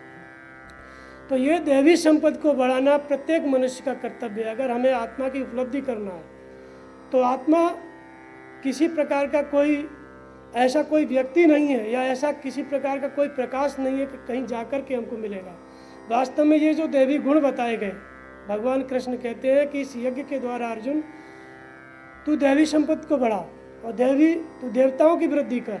उन्होंने ऐसा कहा, देवताओं की वृद्धि कर और देवता तुम्हारी वृद्धि करेंगे। वास्तव में देवता माने देवी संपत्ति, जो मैंने अभी बताया, इसकी वृद्धि करना यज्ञ के द्वारा। तो जब हमको दैवी संपत्ति को बढ़ाना है तो पहले तो हमें यह समझना पड़ेगा कि देवी संपत्ति है क्या। तब हमारे अंदर जिज्ञासा होगी कि ये गुण हमारे अंदर होना भी चाहिए। अगर उनको हम जानेंगे नहीं तो जिज्ञासा नहीं हो सकती। तो महात्मा बुद्ध ने जाना कि अहिंसा, करुणा, दया, ये सब चीज़ की आवश्यकता है, मेरे अंदर वो नहीं है, और उसकी खोज के लिए तपस्या में गए। भगवान महावीर भी इन्हीं सब गुणों की खोज के लिए तपस्या में गए। ठीक इन्हीं गुणों की खोज के लिए हमें गीतोक्त मार्ग का पालन करना है, गीता के अनुसार आचरण करना है। तो सबसे पहला यज्ञ बताया कि अर्जुन दैवी संपत्ति को हृदय में बलवती बनाना है। तो मैंने बताया कि दैवी संपत्ति तभी बलवती हो सकती है, उसको हम तभी बढ़ा सकते हैं अपने अंतःकरण में, जब कोई ऐसा महापुरुष मिले जिसने तपस्या करके बढ़ा लिया है और वो शरीर से अभी हमारे सामने भी हो। तो ऐसा तत्वदर्शी महापुरुष मिलेगा तभी हमारे अंदर इस यज्ञ का आरंभ होगा। तो वास्तव में जब हमारे अंदर जिज्ञासा होती है, जब हृदय स्थित ईश्वर के प्रति हम श्रद्धावान होते हैं, जब अंतर्यामी आत्मा के प्रति हम श्रद्धावान होते हैं, तो वह आत्मा जो है हमारे अंदर, जब हमारी श्रद्धा वहाँ रुक जाती है, सब जगह से श्रद्धा हट जाती है, तो हृदय स्थित ईश्वर ही हमको खोज के ऐसा तत्वदर्शी, ऐसा सद्गुरु प्रदान करता है, जिसके सानिध्य में जाने पर, जिसके समर्पित होने पर इन दैवी गुणों का विकास हो। तो दूसरा यज्ञ बताते हैं, ब्रह्म अग्नि अपरे यज्ञ, ब्रह्म रूपी यज्ञ। ब्रह्म रूपी यज्ञ का तात्पर्य है कि जो महापुरुष परम ब्रह्म परमात्मा को प्राप्त हो गए हैं, उन महापुरुष के स्वरूप का चिंतन। उनका क्या स्वरूप है? वे सर्वज्ञ हो गए हैं, वे अहिंसक हो गए हैं, वे सत्य में स्थित हो गए हैं, वे दयावान हो गए हैं, तेज से संयुक्त हो गए हैं, क्षमावान हो गए हैं, इन सब गुणों से संयुक्त हो गए हैं, और यही उनका स्वरूप है। वे त्रिकालज्ञ हैं, सर्वज्ञ हैं, जो आत्मा के गुण हैं वे उनमें आ गए हैं। महापुरुष में और सामान्य व्यक्ति में यही अंतर होता है, शरीर दोनों का एक जैसा होता है। उनकी आत्मा त्रिकालज्ञ है और उनका मन भी त्रिकालज्ञ होता है, उनका शरीर भी त्रिकालज्ञ होता है। और सामान्य व्यक्ति की आत्मा तो त्रिकालज्ञ है, लेकिन उनका मन त्रिकालज्ञ नहीं है, सर्वज्ञ नहीं है। वो अपना भविष्य दूसरों से पूछता है, जबकि त्रिकालज्ञ सर्वज्ञ आत्मा उसी के भीतर है, फिर भी अपना भविष्य नहीं जानता। और महापुरुष अपना भी भविष्य जानते हैं, दूसरे का भी जानते हैं, वर्तमान भी जानते हैं, अतीत भी जानते हैं, सब कुछ जानते हैं। शरीर दोनों का एक जैसा होता है। महापुरुष इसी शरीर में परमात्मा होते हैं और हम इसी शरीर में जीवात्मा होते हैं। तो जीवात्मा और परमात्मा का कोई ज़्यादा भेद नहीं है, दोनों का एक ही स्वरूप है। जैसे तुलसीदास जी कहते हैं कि ईश्वर अंश जीव अविनाशी, चेतन अमल सहज सुखराशि। जीव का क्या स्वरूप बताया गया? चेतन, अमल, सहज सुख की राशि। वही आत्मा का बताया गया, चेतन है, अमल है, सहज सुख की राशि है, वही परमात्मा का स्वरूप है। तो चेतन, अमल, सहज सुख की राशि जिस जीव को तपस्या करके उपलब्ध हो गई, वही जीव ईश्वर हो गया। भगवान महावीर ने कहा कि ईश्वर की कल्पना ही क्यों करें, जब जीव चेतन, अमल, सहज सुख की राशि हो सकता है तपस्या के परिणाम में, तो ईश्वर अलग से कैसे माना जाए। उन्होंने अपने सिद्धांतों में ये बताया। ठीक महात्मा बुद्ध ने भी कहा कि जब सर्वज्ञ हम हो सकते हैं तपस्या के द्वारा, तो अलग से कोई ईश्वर कैसे। हमारी आत्मा ईश्वर है, हमारा ही जो स्वरूप है छिपा हुआ वही ईश्वर है। इसलिए अलग से किसी ईश्वर को उन्होंने अपने सिद्धांत में नहीं बताया। जिस ईश्वर को बताया वो गीता का ही ईश्वर था, वो अंतर्यामी आत्मा ही है, जिसकी विशेषता हमने बताई गीता में कि वो त्रिकालज्ञ है, सर्वज्ञ है, अग्नि उसको जला नहीं सकती, शस्त्र उसको छेद नहीं सकता, सनातन है, शाश्वत है। उसी शाश्वत सनातन अविनाशी पद को महात्मा बुद्ध ने पाया, भगवान महावीर ने पाया। तब उन्होंने कहा कि बाहर कोई अलग से ईश्वर नहीं है, अगर कुछ ईश्वर है भी तो वो हमारा ही स्वरूप है। इसी बात को भगवान कृष्ण गीता में कहते हैं। तो जिन महापुरुष को तपस्या के परिणाम में अपना शाश्वत स्वरूप उपलब्ध हो गया, या ये कहें कि जिस जीव को तपस्या के परिणाम में ईश्वरीय उपलब्धि हो गई, जो जीव तपस्या करके ईश्वर को उपलब्ध हो गया या ईश्वर हो गया, मानव से महामानव हो गया। महात्मा बुद्ध को महामानव कहते हैं, उनके अनुयायी उनको महामानव कहते हैं। जो मनुष्य से, जो मानव से महामानव हो गया, इसी गीतोक्त मार्ग पे चल करके ऐसा महापुरुष हमको मिले। कब मिलेगा? जब हृदय में श्रद्धा स्थिर करेंगे, हृदय स्थित ईश्वर से प्रार्थना करेंगे, तब वो भगवान हृदय स्थित ईश्वर ही बाहर हमको ऐसा महापुरुष समझाएगा, पहचान कराएगा। अपने हृदय में आप मेरी उपस्थिति को देखो। अगर तुम मेरी उपस्थिति को देखते हो तो तुम वर्तमान में हो, वर्तमान में रहना, स्मृति से रहना, ऐसा उन्होंने कहा।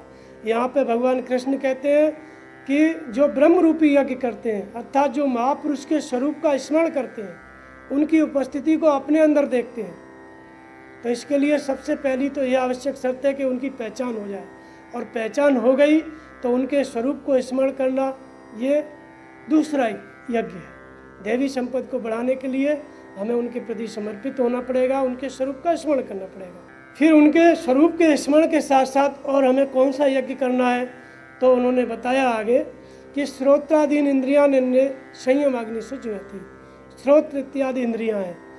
श्रोत्रादि उन्होंने कहा जैसे कान है, कान से हम शब्द सुनते हैं, आँखों से दृश्य देखते हैं, रूप देखते हैं, त्वचा से स्पर्श करते हैं, नाक से गंध लेते हैं और जीभ से स्वाद लेते हैं। ये पांचों ज्ञान इंद्रियों का बाहर संसार से संबंध है और भीतर हमारी आत्मा से संबंध है। जैसे ही इंद्रियों के सामने कोई दृश्य आया, कान के सामने कोई शब्द आया, उससे मन जो है संलग्न हो जाता है। देखते ही मन विचार करने लगता है और विचार करते करते एक दृढ़ संकल्प पे पहुंच जाता है, एक निर्णय ले लेता है और उस निर्णय के अनुसार शरीर से वो कार्य करने लगता है। तो अब कैसा रूप देखा हमने, कैसे उससे संबंधित विचार उत्पन्न हुए, जैसा हम रूप देखते हैं, चिंतन करते हैं, वैसे ही संस्कार पड़ते हैं और वे संस्कार हमको जन्म देते हैं। उन्हीं संस्कारों के कारण हम फिर जन्म लेते हैं, फिर मरते हैं, क्योंकि वे संस्कार एक इच्छा है, एक कामना है। किसी भी रूप को देख करके हमारे मन में कामना उत्पन्न होती है और कामना की पूर्ति के लिए हम लोग दौड़ पड़ते हैं, प्रयास करते हैं। कामना की पूर्ति नहीं होती है तो क्रोध उत्पन्न होता है, कामना की पूर्ति हो जाती है तो लोभ उत्पन्न होता है।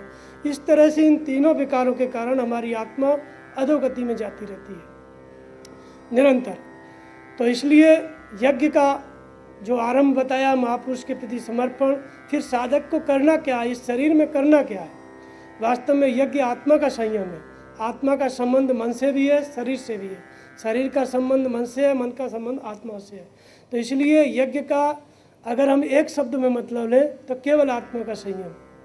आत्मा का संयम अगर हम समझना चाहें तो उसके लिए शरीर का संयम करना पड़ेगा और मन का संयम करना पड़ेगा। जब शरीर और मन संयमित हो गए तो आत्मा प्रत्यक्ष है, उसका कोई संयम नहीं है। संयम अगर है तो शरीर का है और मन का है।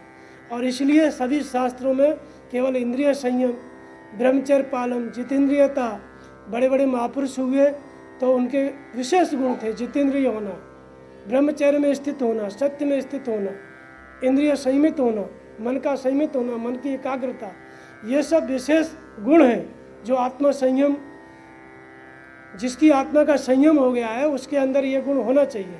जितेंद्रियता होना चाहिए, मन की एकाग्रता होना चाहिए, मन की समाधिस्थ स्थिति होना चाहिए।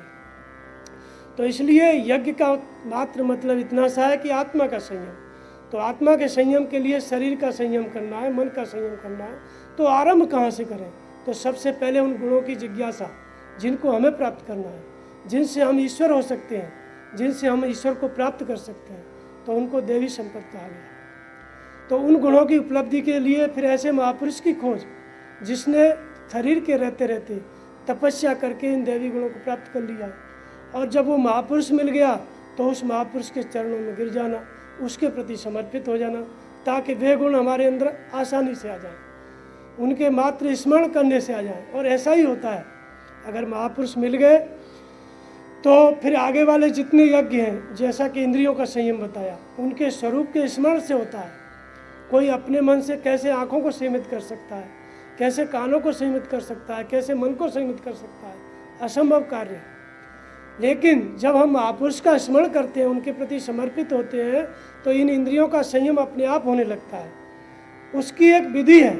जैसे ही हम उनका स्मरण करते हैं, उनके प्रति समर्पित होते हैं, तो जो आत्मा उनके अंदर जागृत है और जो आत्मा हमारे अंदर प्रसुप्त है, जो परमात्मा उनके अंदर प्रकट है और जो परमात्मा हमारे अंदर प्रसुप्त है, जैसे ही उनका स्मरण करते हैं तो वो प्रसुप्त ईश्वर, प्रसुप्त आत्मा जागृत हो जाता है। जागृत होता है तो उसकी जागृति के दो प्रमुख लक्षण हैं, एक अनुशासन और एक क्रिया। एक अनुशासन और एक क्रिया। तो संपूर्ण शास्त्र केवल दो ही चीज़ों से भरे हुए हैं, एक अनुशासन और एक प्रक्रिया। एक तो वो बातें हैं कि तुम्हें करना क्या है, और एक वे बातें हैं कि तुम्हें छोड़ना क्या है, तुम्हें किससे अलग होना है और तुम्हें किसे ग्रहण करना है। छोड़ने वाली जो बातें हैं, जो वर्जित बातें हैं, जिनको निषेध किया गया है कि ऐसा नहीं करना है, उनको कहा गया है अनुशासन। तो इस अनुशासन की जागृति, अब ऐसे हम कैसे निर्णय कर सकते हैं हम क्या न करें और क्या करें। इंद्रिय संयम के लिए हम क्या छोड़ें और क्या पकड़ें। अपनी बुद्धि से अगर संयम होता तो सभी लोग कब के जितेंद्रिय हो गए थे, क्योंकि बुद्धि सबके पास है। लेकिन सब उस बुद्धि से ये निर्णय नहीं ले पाते कि इंद्रियों का संयम किस दिशा में होगा और असंयम किस दिशा में। इसलिए सब निर्णय नहीं ले पाते। इसके लिए महापुरुष सबसे पहले रखा गया। यज्ञ के आरंभ में ही महापुरुष के प्रति समर्पण से क्या होगा? आत्मा की जागृति। जो आत्मा त्रिकालज्ञ है, सर्वज्ञ है, अविनाशी है, वो हमारे सबके अंदर है, लेकिन हम अपना भविष्य नहीं जानते। वही आत्मा जब जागृत हो जाता है तो जागृत होकर के फिर वो आत्मा मार्गदर्शन करके इन इंद्रियों का संयम कराता है। तो आत्मा त्रिकालज्ञ है, हम अपना भविष्य नहीं जानते, लेकिन हमारी आत्मा हमारा भविष्य जानती है। अगर आत्मा जागृत हो गई तो हम सोचने वाले हैं 1 घंटे बाद किस प्रकार का खराब चिंतन आने वाला है हमारे मन में, जो कि इंद्रियों को विषयों की तरफ ले जाएगा, जो कि मन को विषयों की तरफ ले जाएगा। उसको भगवान 1 घंटे पहले बता देते हैं, उसको हमारी आत्मा 1 घंटे पहले बताएगी, और वो संकल्प आएगा, साधक तपस्वी समझेगा और आते आते उसको काट देगा। इस तरह से इंद्रिय संयम होता है।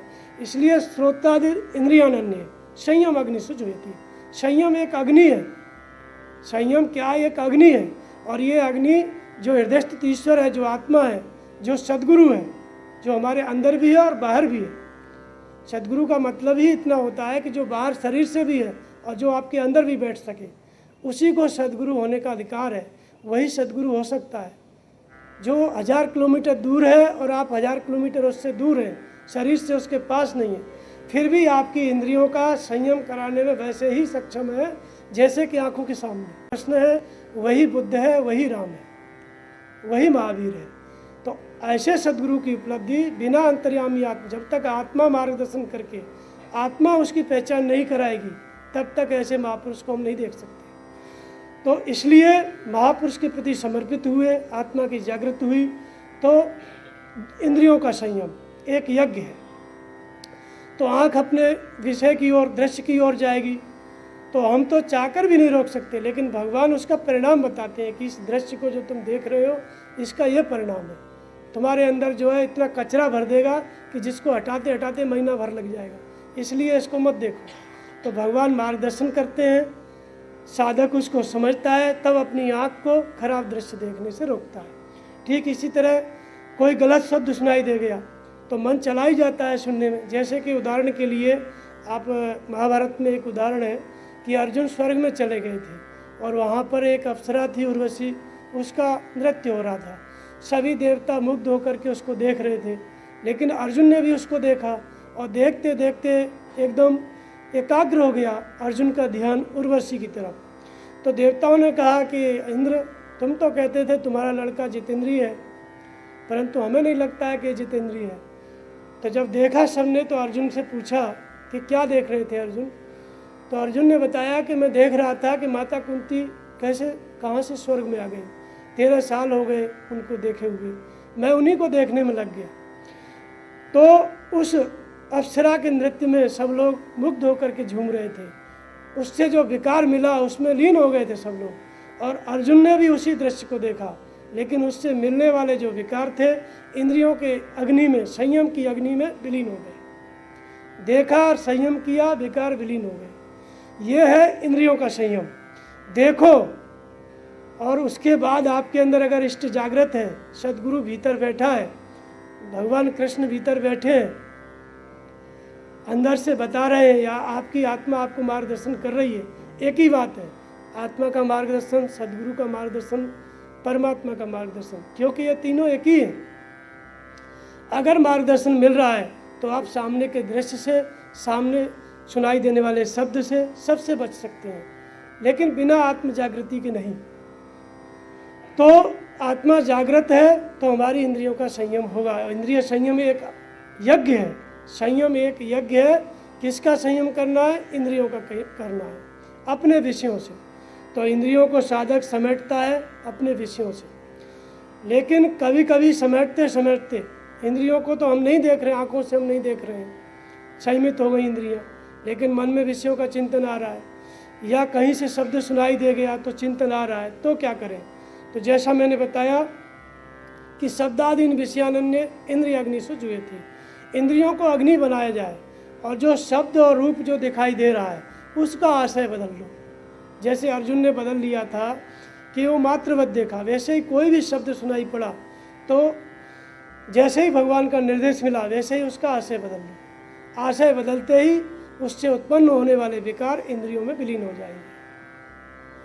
तो ये यज्ञ बताया साधक को कि इंद्रियों को संयमित करना, फिर शब्द का संयम करना। शब्द के माध्यम से इंद्रियां विचलित होती हैं तो शब्द का भी संयम कर लो, और देखने से मन विचलित होता है तो देखो ही मत, उसकी जगह पे भगवान का, गुरु महाराज का स्वरूप देखो। तो इस यज्ञ को कहा इंद्रिय संयम रूपी यज्ञ। फिर इसके आगे कहते हैं कि द्रव्य यज्ञ, तत्व यज्ञ, योग यज्ञ तथा परे स्वाध्याय ज्ञान यज्ञश्च यते संस्कृता। द्रव्य यज्ञ, हम महापुरुष की शरण में जाते हैं, कुछ न कुछ चढ़ाते हैं, मिठाई चढ़ाते हैं, पत्र पुष्प फल जल जो कुछ भी चढ़ाते हैं, इसको द्रव्य यज्ञ कहते हैं। तपोयज्ञ, मन सहित इंद्रियों को लक्ष्य के अनुरूप तपाना। लक्ष्य क्या है? दैवी संपत्ति को बढ़ाना, ईश्वरीय ज्ञान की उपलब्धि करना, ईश्वर को प्राप्त करना, अपनी आत्मा को प्राप्त करना, ये हमारा लक्ष्य है। तो उस लक्ष्य के अनुरूप अपने शरीर को और इंद्रियों को तपाना, ये है तप यज्ञ।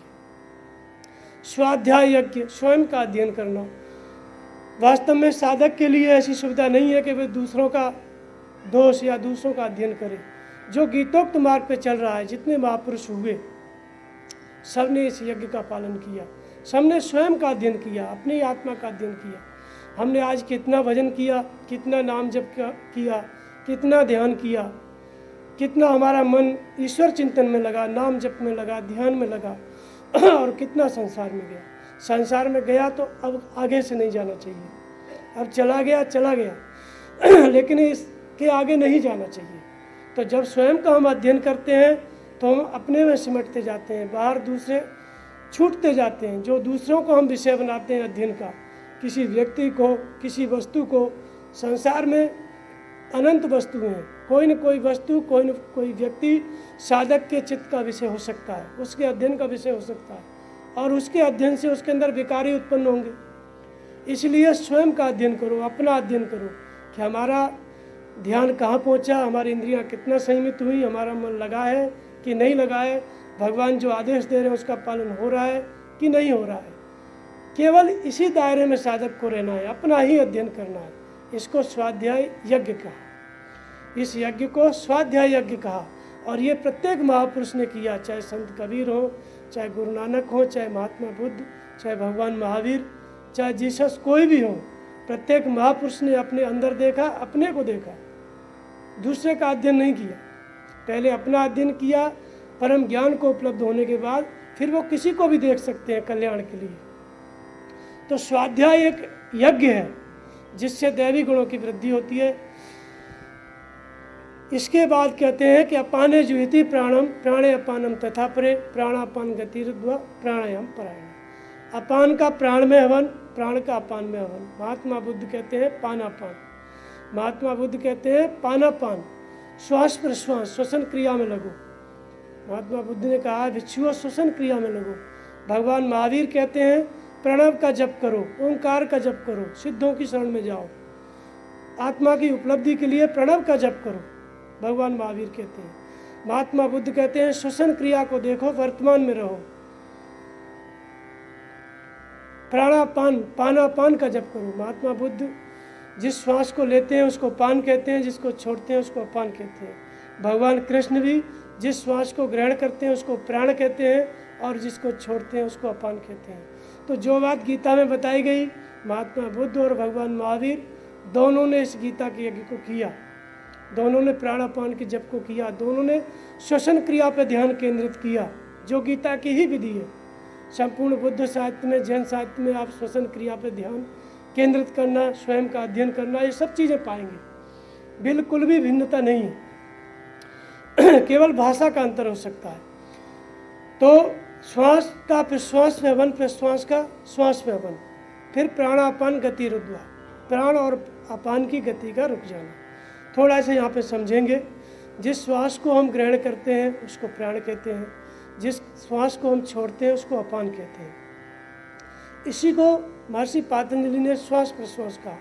श्वास तस्मिन् सति श्वास प्रश्वास योर गति विच्छेद प्राणायाम। श्वास और प्रश्वास की गति का रुक जाना प्राणायाम है, निरोध हो जाना प्राणायाम है। तो जब हम श्वास लेते हैं तो श्वास के साथ अनेकों विचार हमारे अंदर प्रवेश कर जाते हैं। जब श्वास बाहर छोड़ते हैं तो अनेक विचार जो अंदर गए हैं उनके बाई प्रोडक्ट दूसरे उत्पाद, नए प्रकार के विचार उत्पन्न होकर के बाहर श्वास के साथ बाहर चले जाते हैं। तो महात्मा बुद्ध ने कहा कि श्वसन क्रिया पर ध्यान केंद्रित करो। भगवान कृष्ण कहते हैं उसको प्राणापान यज्ञ। जिस श्वास को हम ग्रहण करते हैं ये प्राण का हवन है। श्वास अंदर गई तो केवल ओम, प्रणव को देखो, नाम को देखो। श्वास अंदर गई तो महसूस करो केवल ओम, दूसरे विचारों को अंदर मत आने दो। ये प्राण का अपान में हवन है, श्वास का प्रश्वास में हवन है। और श्वास जब बाहर गई तो बाहर जब श्वास जाए तो फिर ओम, दूसरे विचारों को, संकल्पों को अंदर से मत उठने दो। तो ये श्वास का प्रश्वास में हवन है, प्रश्वास का श्वास में हवन है। जब श्वास अंदर गई तो ओम, तो श्वास में जो उत्पन्न होने वाले विचार थे, संकल्प थे, उस श्वास के साथ, नाम के साथ ही जल करके भस्म हो गए दूसरे विचार।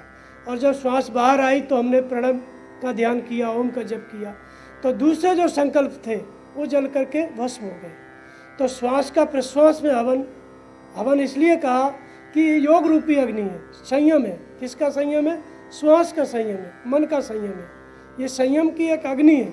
जब श्वास अंदर गई तो ओम, बाहर आई तो ओम, दूसरे विचारों को ना आने देना। तो इसलिए इसको कहा अपाने ज्योति प्राणम। प्राण का अपान में हवन, अपान का प्राण में हवन। दूसरे संकल्पों को नहीं आने देना, केवल नाम का जप। तो इसको कहा गया प्राणायाम परायण, प्राणों के व्यापार पे विराम लग जाना। जब श्वास अंदर जाती है तो हमारा प्राण के 4 भाग हैं, मन, बुद्धि, चित्त, अहंकार। मन उसको कहते हैं जिससे हम योजना बनाते हैं, बुद्धि उसको कहते हैं जिससे हम निर्णय लेते हैं, चित्त उसको कहते हैं जो बार बार हम चिंतन करते हैं, और कार्य हो गया तो उसको अहंकार कहते हैं। तो ये 4 प्रकार का एक ही प्राण के 4 भाग हैं। तो जब अंदर श्वास जाती है तो प्राण किसी विचार में न जाए, केवल ओम का जप करे, और बाहर श्वास आई तो मन केवल ओम का जप करे। श्वास गई तो ओम, आई तो ओम, दूसरे विचारों का शांत होना, इसको कहा गया प्राणायाम। दूसरे संकल्पों का न उत्पन्न होना। सभी यज्ञ जब संपन्न होते हैं तो भगवान कृष्ण अंतिम में कहते हैं कि सर्वान इंद्रिय कर्माणि प्राण कर्माणि चापरे आत्म संयम योगाग्नो ज्योति ज्ञान दीप्ते। सर्वान इंद्रिय कर्माणि प्राण कर्माणि चापरे, संपूर्ण इंद्रियां कर्म करती हैं। इंद्रियों का कर्म क्या है? चेष्टा करना। आँख बाहर चेष्टा करती है, कान बाहर चेष्टा सुनने की करते हैं, त्वचा स्पर्श की करती है। ये सब इंद्रियों की चेष्टा, ये कार्य करती हैं। इंद्रियां क्या है? कार्य करती हैं। और प्राण भीतर कार्य करता है। जैसे इंद्रियों ने देखा वैसे ही मन सक्रिय हो जाता है, सोचने लगता है, बुद्धि निर्णय लेने लगती है। तो मन बुद्धि चित्त अहंकार का भीतर सोचना कर्म है, इंद्रियों का बाहर देखना कर्म है। भीतर देख करके इंद्रियां मन से संबंधित हो जाती हैं तो अंदर जो है संकल्प प्रवेश करने लगते हैं, और अंदर जितने ही संकल्प प्रवेश करेंगे, जितनी कामना इच्छाएं उत्पन्न होंगी, उतनी ही अशांति पैदा हो जाती है। आकाश जो स्वच्छ था वो बादलों से भर जाता है, सूर्य दिखाई नहीं देता है, चंद्रमा दिखाई नहीं देता है, ठीक अंतःकरण की शांति भंग हो जाती है। तो बाहर जो इंद्रियों का कार्य है, इंद्रियों का कार्य है बाहर देखना, प्राण का कार्य है भीतर सोचना। तो भगवान कृष्ण कहते हैं कि सर्वान इंद्रिय कर्माणि प्राण कर्माणि चापरे आत्म संयम योगाग्नो जुहति ज्ञान दीप्ते। यहाँ पर क्या है? ज्ञान की अग्नि है।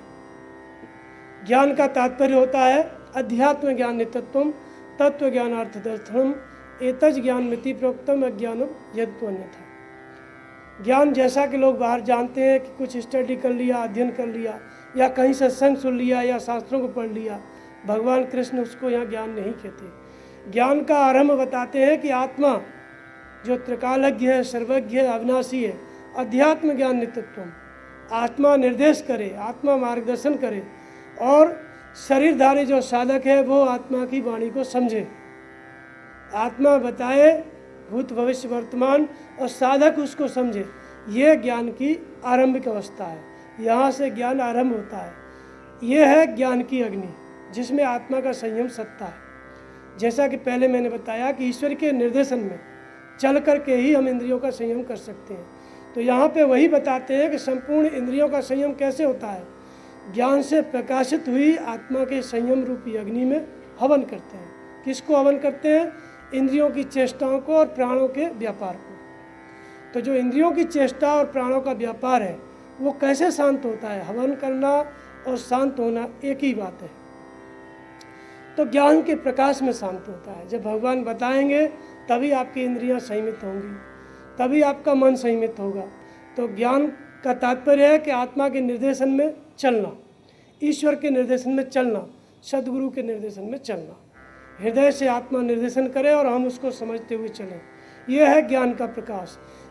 ईश्वरीय निर्देशन में चलते चलते जब प्राण संयमित हो गया, इंद्रियां संयमित हो गई, तो संयम की पराकाष्ठा में आत्म संयम योगाग्नि, आत्मा का जब संयम सध गया तो इसको कहा योग रूपी अग्नि। जिस तत्व को प्राप्त करना चाहता था, जिस उपलब्धि को साधक प्राप्त करना चाहता था, वो उपलब्धि उसको मिल गई संयम की पराकाष्ठा में।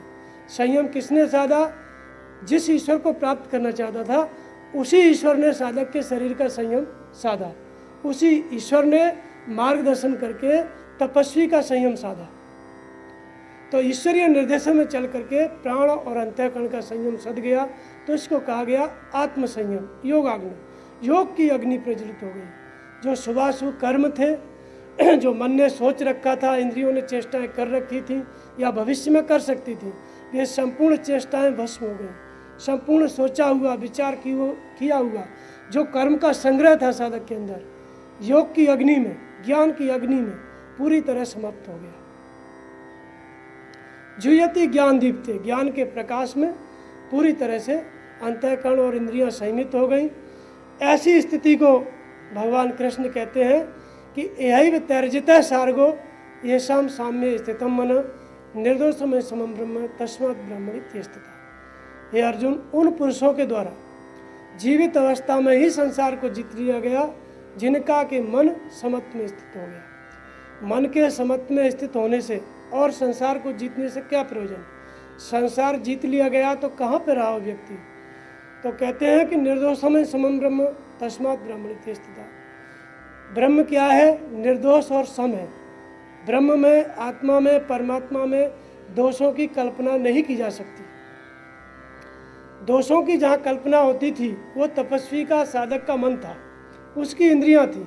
लेकिन जब यज्ञ पूर्ण हो गया, इंद्रियां संयमित हो गई, मन संयमित हो गया, तो यहाँ पर कहते हैं कि आत्म संयम के पश्चात साधक का मन कैसा हो गया? निर्दोष और सम हो गया। जब मन निर्दोष और सम हो गया तो उधर ब्रह्म क्या है? ब्रह्म भी निर्दोष और सम है, दोनों की स्थिति एक जैसी हो गई। अर्थात साधक के अंदर जो आत्मा की, जो परमात्मा की स्थिति थी, परमात्मा निर्दोष और सम था, उसी परमात्मा ने निर्देशन करते करते, साधक को चलाते चलाते उस स्थिति में ले आया वो ईश्वर कि उसको निर्दोष और सम कर दिया। ईश्वर ने निर्देशन करते करते साधक की तपस्या को पूर्ण कर दिया, उसको पूर्ण निर्दोष और सम कर दिया। इसलिए साधक, इसलिए जीव और ईश्वर दोनों एक हो गए। तस्मात् ब्रह्मण्यते स्थितः, तुरंत वो ब्रह्म में स्थित हो जाता है। इधर इसका निर्दोष मन, उधर ब्रह्म निर्दोष, दोनों एक हो गए। यज्ञ जिसकी रचना करता है, यज्ञ ने जो रचना की, जो इंद्रिय संयम हमने किया, दैवी संपत्ति को बढ़ाया, श्वास प्रश्वास का जो निरोध किया, जप किया, इंद्रियों का संयम किया, प्राण का संयम किया, उस यज्ञ ने किसकी रचना की? यज्ञ श्रेष्ठा अमृत भुजो, अमृत की रचना की। यज्ञ ने किसकी रचना की? अमृत की रचना की। आरंभ में भगवान कृष्ण ने बताया कि सत्य का अभाव नहीं है और असत्य का अस्तित्व नहीं है। उन्होंने कहा कि आत्मा ही शाश्वत है, सत्य है, अमृत स्वरूप है, अविनाशी है, यही सनातन है। तो वास्तव में उस यज्ञ के द्वारा, जैसा कि मैंने बताया कि इस आत्मा की उपलब्धि कैसे हो, इस अमृत की उपलब्धि कैसे हो, तो जब हमने ये यज्ञ आरंभ किया, योग की विधि आरंभ की, आत्मा का संयम आरंभ किया, नाम जप आरंभ किया, ध्यान आरंभ किया, ईश्वर के निर्देशन में, अपने मन से नहीं, ईश्वरीय निर्देशन में जब ये आरंभ किया तो इस ईश्वरीय निर्देशन में ये यज्ञ संपन्न हुआ। इंद्रियों का संयम हुआ, मन का संयम हुआ, आत्मा का संयम हुआ। तो यज्ञ ने किस अमृत की रचना की? आत्म तत्व की रचना की। यज्ञ के परिणाम में क्या मिला? यान्ति ब्रह्म सनातनम, यज्ञ श्रेष्ठा अमृत भुजो यान्ति ब्रह्म सनातनम, सनातन ब्रह्म की प्राप्ति की। यज्ञ जब पूर्ण हुआ तो अविनाशी तत्व को प्राप्त किया, अमृत तत्व को प्राप्त किया। किसने? योगी ने। जिस आत्म प्राप्ति के लिए उसने यज्ञ किया, साधन किया, साधन के परिणाम में वही आत्म तत्व उसको उपलब्ध हुआ, वही अमृत तत्व उसको उपलब्ध हुआ। और उसी को यहाँ पे कहा गया यान्ति ब्रह्म सनातनम। आत्मा को जान करके, परम तत्व परमात्मा को जान करके साधक सनातन ब्रह्म में प्रवेश पा गया। तो यज्ञ का परिणाम है सनातन ब्रह्म की प्राप्ति, आत्म तत्व की प्राप्ति।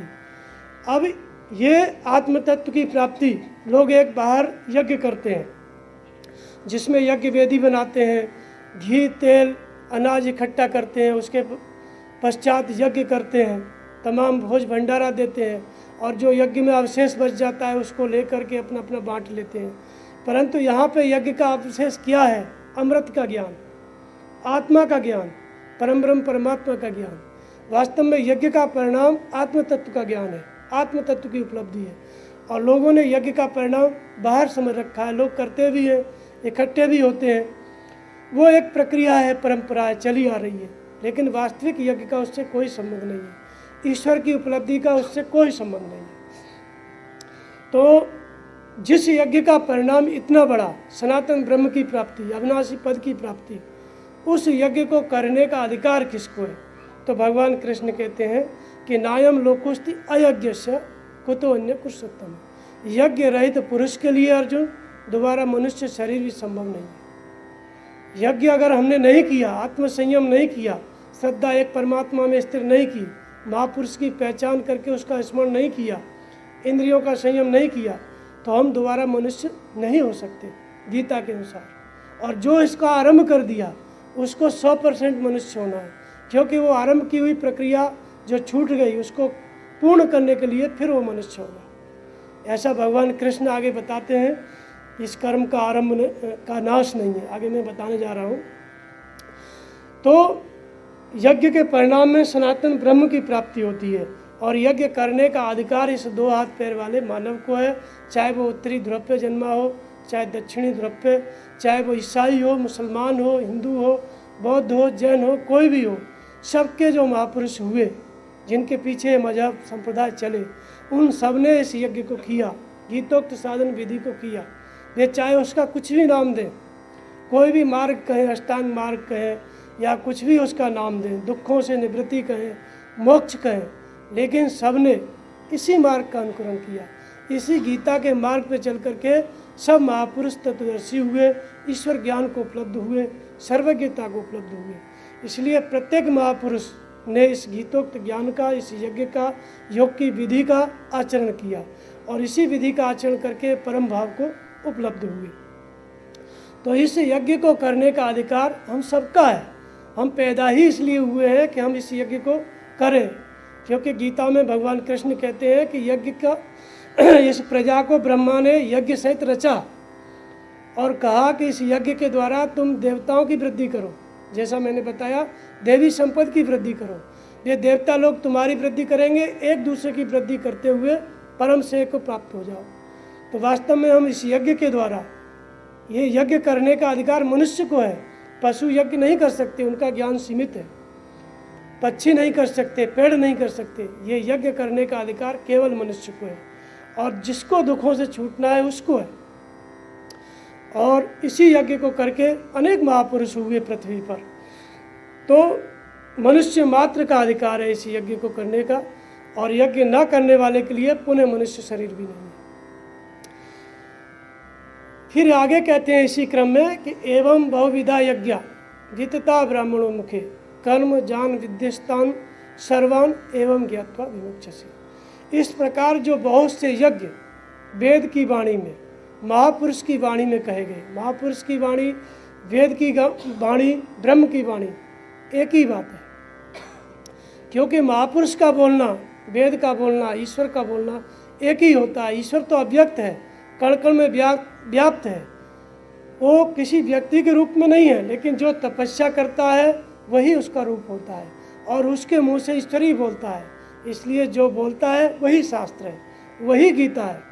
इसलिए पूर्व महापुरुषों का शास्त्र प्रमाण होता है। शास्त्र में, गीता में जो बातें लिखी हुई हैं, अगर वर्तमान महापुरुष की बातें उससे तालमेल नहीं खाती तो वर्तमान महापुरुष अभी पूर्ण ज्ञान को उपलब्ध नहीं हुआ।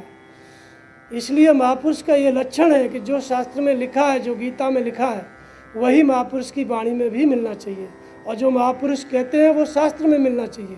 अगर शास्त्र में भी किसी ने मिक्स कर दिया है, अगर महापुरुष जो बोल रहे हैं वह बात अगर हमारे शास्त्र में नहीं मिलती तो जान लीजिए कि उसमें अवश्य ही कुछ न कुछ मिक्स किया गया है, कुछ न कुछ मिलाया गया है।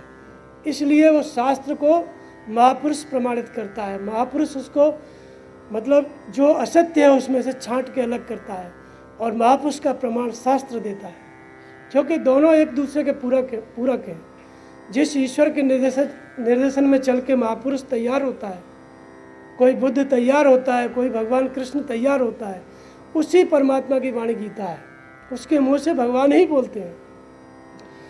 तो इसलिए यहाँ पे भगवान कहते हैं कि जो यज्ञ कहे गए ब्रह्म की वाणी में, जो गीता में यज्ञ बताए गए ब्रह्म के मुख से, भगवान श्री कृष्ण के मुख से, उन यज्ञों को एवं बहुविधा यज्ञ जितता ब्राह्मणों मुखे कर्म जान विद्यस्ता, उन सभी यज्ञों को तो कर्म से उत्पन्न हुआ जान। यहाँ पर कर्म स्पष्ट होता है। जो यज्ञ बताए गए, इंद्रियों का संयम, एक ब्रह्म में निष्ठ होना, महापुरुष के स्वरूप का स्मरण, श्वास प्रश्वास का जप, संपूर्ण इंद्रियों का संयम, स्वाध्याय, जो यज्ञ बताए गए वेद की वाणी में, ब्रह्म की वाणी में, शास्त्र की वाणी में, भगवान कृष्ण की वाणी में, इन सब यज्ञों को तू कर्म से उत्पन्न हुआ जान। ये सब यज्ञ जिससे पैदा होते हैं उसको कर्म कहते हैं। अर्थात आपके उस आचरण का नाम कर्म है जिससे ये यज्ञ संपन्न हो जाए, जिससे इंद्रियों का संयम हो जाए वो कर्म है, जिससे मन एकाग्र हो जाए वो कर्म है, जिससे हम स्वाध्याय करने लगे वो कर्म है, जिससे इंद्रियां संयमित हो जाए वो कर्म है। तो यज्ञ क्या है? जैसे कि यज्ञ नाम का जप है, श्वास प्रश्वास का जप। तो हम बैठ करके या खड़े होकर के कैसे भी श्वास प्रश्वास में का जप करने लग गए, श्वास प्रश्वास के जप में लग गए, तो उस यज्ञ को हमने कार्य रूप दे दिया, यह कर्म हो गया। जैसे कि इंद्रिय संयम यज्ञ है, तो इंद्रिय संयम की जब हम चेष्टा करने लग गए, जब ईश्वरीय निर्देश से हम इंद्रियों को संयमित करने लग गए, तो जो प्रक्रिया की जा रही है उसका नाम कर्म है। इंद्रिय संयम यज्ञ है और उस इंद्रिय संयम को कार्य रूप देना कर्म है। ईश्वरीय निर्देशन में, इष्ट के निर्देशन में, सदगुरु के निर्देशन में उस संयम को संपन्न करना कर्म है। तो यज्ञ को संपूर्ण योग की विधि, ईश्वर को प्राप्त करने की विधि यज्ञ है और उस यज्ञ को कार्य रूप देना कर्म है। जिस हरकत से, जिस आचरण से ये यज्ञ पूर्ण होते हैं उस आचरण का नाम कर्म है। तो एवं बहुविधा यज्ञ विदिता ब्राह्मणों मुखे कर्म जान विद्युस्तान सर्वान एवं ज्ञात्वा विमुच्यसे। कर्म क्या है? जिससे ये यज्ञ पूर्ण हो जाए। इसलिए कर्म किससे उत्पन्न हुआ? कर्म वेद से उत्पन्न हुआ। वेद महापुरुषों की वाणी है। जब अविदित तत्व है परमात्मा, वो विदित होने लगता है, अर्थात आत्मा जागृत होकर के मार्गदर्शन करने लगती है। सदगुरु जो बाहर से आदेश देते हैं, वही सदगुरु हमारी आत्मा से अभिन्न होकर के, जागृत होकर के मार्गदर्शन करने लगते हैं। तो उनके मार्गदर्शन में चलना भजन है, उनके मार्गदर्शन का पालन करना कर्म है और उनके मार्गदर्शन का पालन करना धर्म है। ईश्वरीय निर्देशन का पालन करना यही कर्म है। तो यज्ञ क्या है? ईश्वर का निर्देशन। यज्ञ किसने बनाया? भगवान की वाणी में कहा गया। भगवान कृष्ण ने यज्ञ का उपदेश दिया और भगवान कृष्ण ही उसको पूरा करने के लिए आदेश देते हैं। तो यज्ञ मतलब आत्म संयम की जागृति, इंद्रिय संयम की जागृति। जैसे महापुरुष ने कहा इंद्रिय संयम करो, नाम जप करो, ये सब विधि हमारे चित्त में आ गई, हमने सुन लिया। अब जब नाम जप करने लग गए तो कर्म हो गया। भगवान निर्देशन दे रहे हैं नाम जप करो, हम करने बैठ गए तो कर्म हो गया। इंद्रियां विचलित हो रही हैं, भगवान निर्देशन दे रहे हैं संयम करो, हम संयम करने लगे तो कर्म हो गया। भगवान का मार्गदर्शन मिल रहा है, स्वाध्याय करो, स्वयं का अध्ययन करो, हम अध्ययन करने लग गए तो कर्म हो गया। तो यज्ञ को कार्य रूप देना कर्म। तो इसलिए कर्म पे भी बहुत बड़ी भ्रांति है। लोग समझते हैं कि खेती करना कर्म है, बिजनेस करना कर्म है, सरकारी ड्यूटी करना कर्म है, समाज सेवा करना कर्म है। बहुत प्रकार के कर्मों को लोग इकट्ठा किए हुए हैं, लेकिन यहाँ भगवान कृष्ण कहते हैं कि यज्ञ को कार्य रूप देना कर्म है। कर्म को और स्पष्ट करते हैं कि नियतम कुरु कर्मत्वम कर्म जायो या कर्मण शरीर यात्रा पिछतेन प्रसिद्धेद अकर्मण। अर्जुन, तू जो शास्त्र के अनुसार जो नियत किया हुआ कर्म है, जो मेरा आदेश है, उस निश्चित किए हुए कर्म को कर। जो यज्ञ को कार्य रूप देना है उस कर्म को कर। कर्म ना करने से तेरी शरीर यात्रा भी सिद्ध नहीं होगी। शरीर यात्रा का लोग मतलब लेते हैं कि जो शरीर का निर्वाह है, जो हम जन्म लेते हैं, जन्म से मृत्यु के बीच में जो कुछ निर्वाह शरीर के लिए जो आवश्यकता की पूर्ति हम करते हैं, उसी को लोग कर्म मान लेते हैं। लेकिन भगवान कृष्ण हर चीज़ को स्पष्ट करते हैं ताकि भ्रांति ना हो जाए। यहाँ पे कहा उन्होंने यज्ञ को कार्य रूप देना कर्म है, और यहाँ और कर्म को स्पष्ट करते हैं कि अर्जुन, कर्म कर, नहीं करेगा तो शरीर यात्रा सिद्ध नहीं होगी। शरीर यात्रा का तात्पर्य होता है कि शरीर नहीं है हम, शरीर आत्मा आज इस शरीर में है, कल दूसरे शरीर में होगा, आगे किसी और शरीर में होगा। ये शरीरों की निरंतर जो यात्रा चली आ रही है, ये शरीर यात्रा है। पहले हम किसी और शरीर में थे, आज हम किसी और शरीर में हैं, भविष्य में किसी और शरीर में होंगे। तो ये कि लंबी यात्रा चल रही है सृष्टि के आरंभ से, इसको भगवान कृष्ण शरीर यात्रा कहते हैं। तो ये यात्रा जिस कर्म से सिद्ध हो जाती है, जिस नियत कर्म को करके, जिस यज्ञ को कार्य रूप दे करके हम इस जन्म मृत्यु के बंधन से छूट जाते हैं, उसका नाम कर्म है। वो एक निश्चित किया हुआ है। निश्चित इसलिए किया हुआ है कि एक तो शास्त्र में, गीता में बताया गया है, लेकिन वो शास्त्र ईश्वर की वाणी है। जब ईश्वर जागृत होता है तो वो निश्चित करता है, तो ये कर, ये मत कर। आत्मा जागृत होती है, भगवान जागृत होते हैं। जिसने गीता बोली, जिसकी वाणी गीता है, वेद है, वही ईश्वर हमारे अंदर है। और जब हम श्रद्धा स्थिर करते हैं तो वो ईश्वर जागृत होता है, तो जो गीता में लिखा है वही बात बताता है। तो इसलिए भगवान जो बताने लगते हैं, भगवान के निर्देशन के अनुसार किया जाता है, इसलिए नियत कर्म कहा गया। निश्चित कर्म, निश्चित किया हुआ है। सब नहीं जान सकते इस कर्म को। जिसके अंदर आत्मा जागृत है, जो एक ईश्वर के प्रति समर्पित है, वही इस सारे को समझ सकता है कि निश्चित क्या है।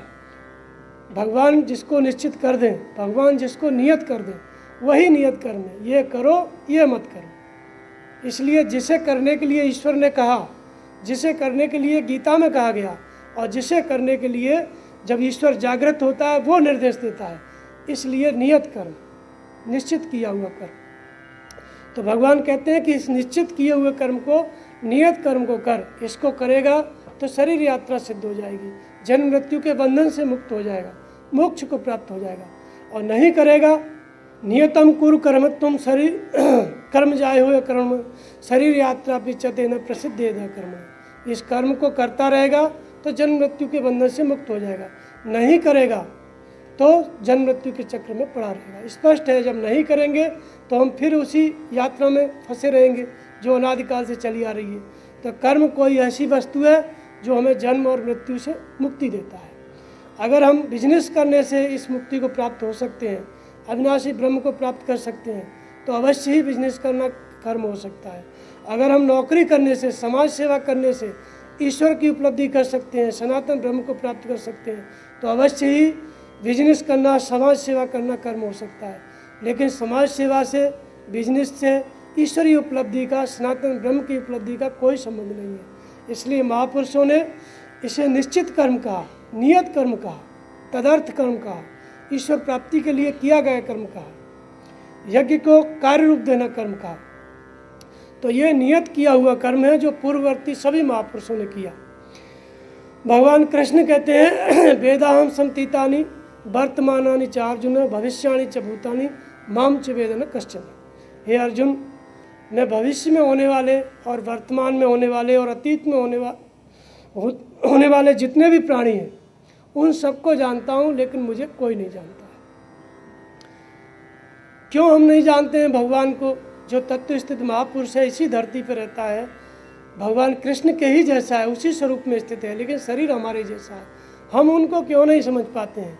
तो भगवान कृष्ण कहते हैं कि इच्छा देश समुत्थेन द्वंद्व मोहेन भारत सर्वभूतान सम्मोहन सर्गे यान्ति परंतप। संपूर्ण जो प्राणी हैं जीवित शरीर में, प्राणी का तात्पर्य जो मनुष्य है, इच्छा और द्वेष के मोह से सम्मोहित हो गए हैं।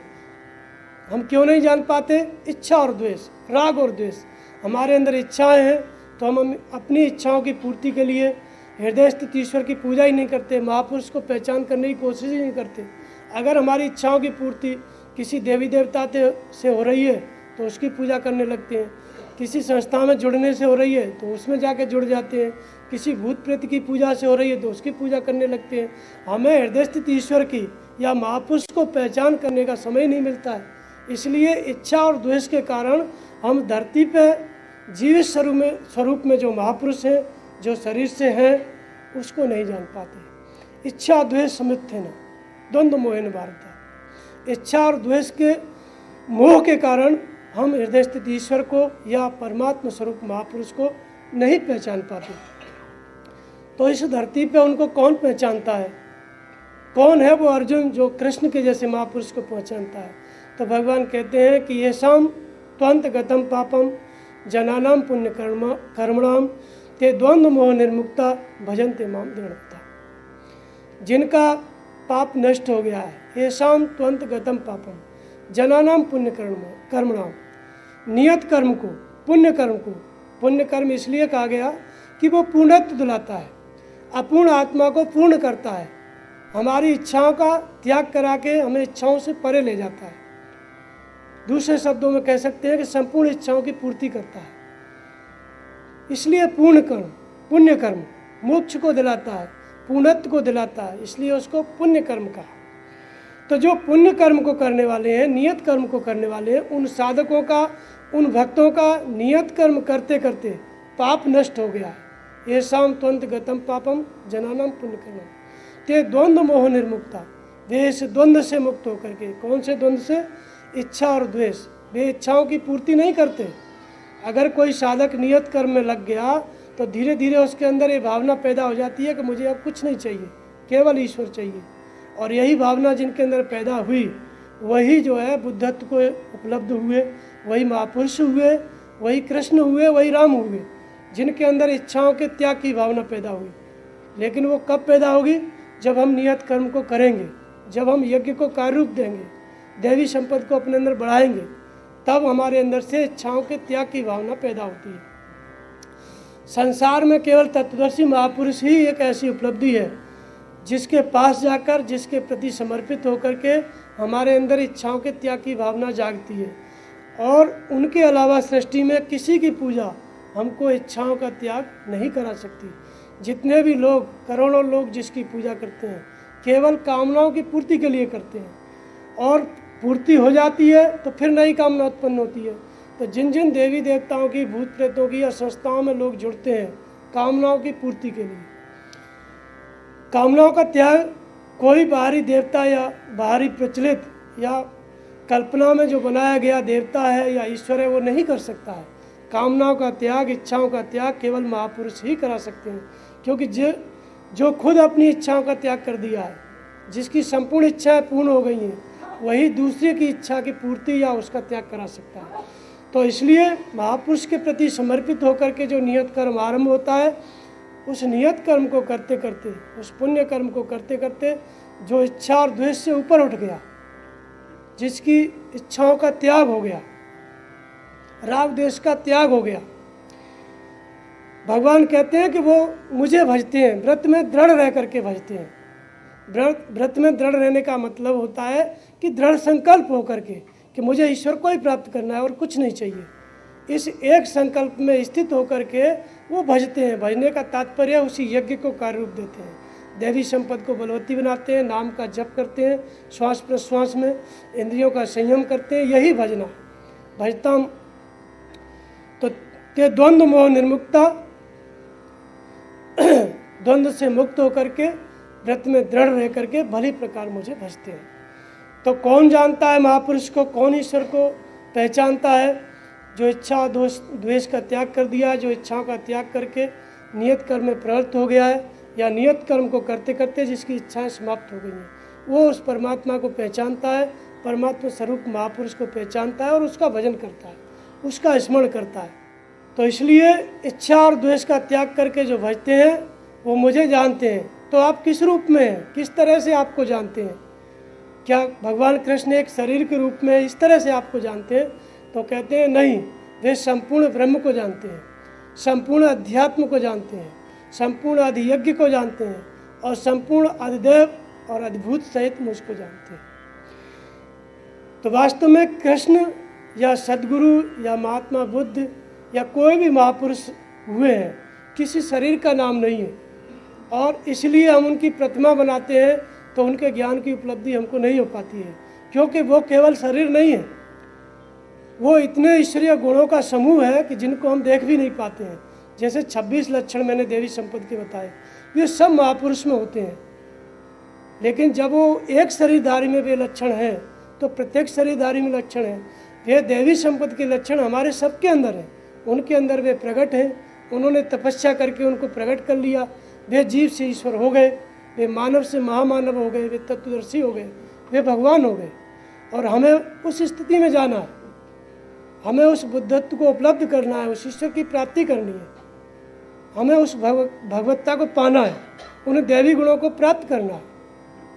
तो हमारा वे महापुरुष संभावना है, वे भविष्य है, हमें उस उपलब्धि को प्राप्त करना है।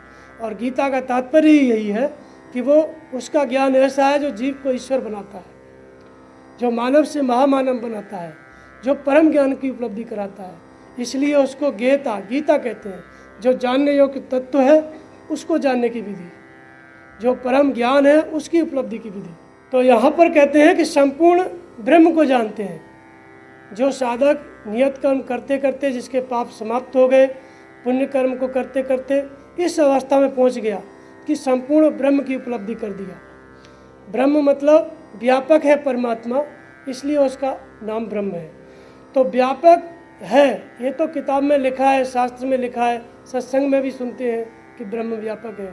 लेकिन यहाँ भगवान कृष्ण कहते हैं कि उस व्यापकता को जो देखता है, कर्म कोई ऐसी वस्तु है जो ब्रह्म की व्यापकता से परिचय कराती है।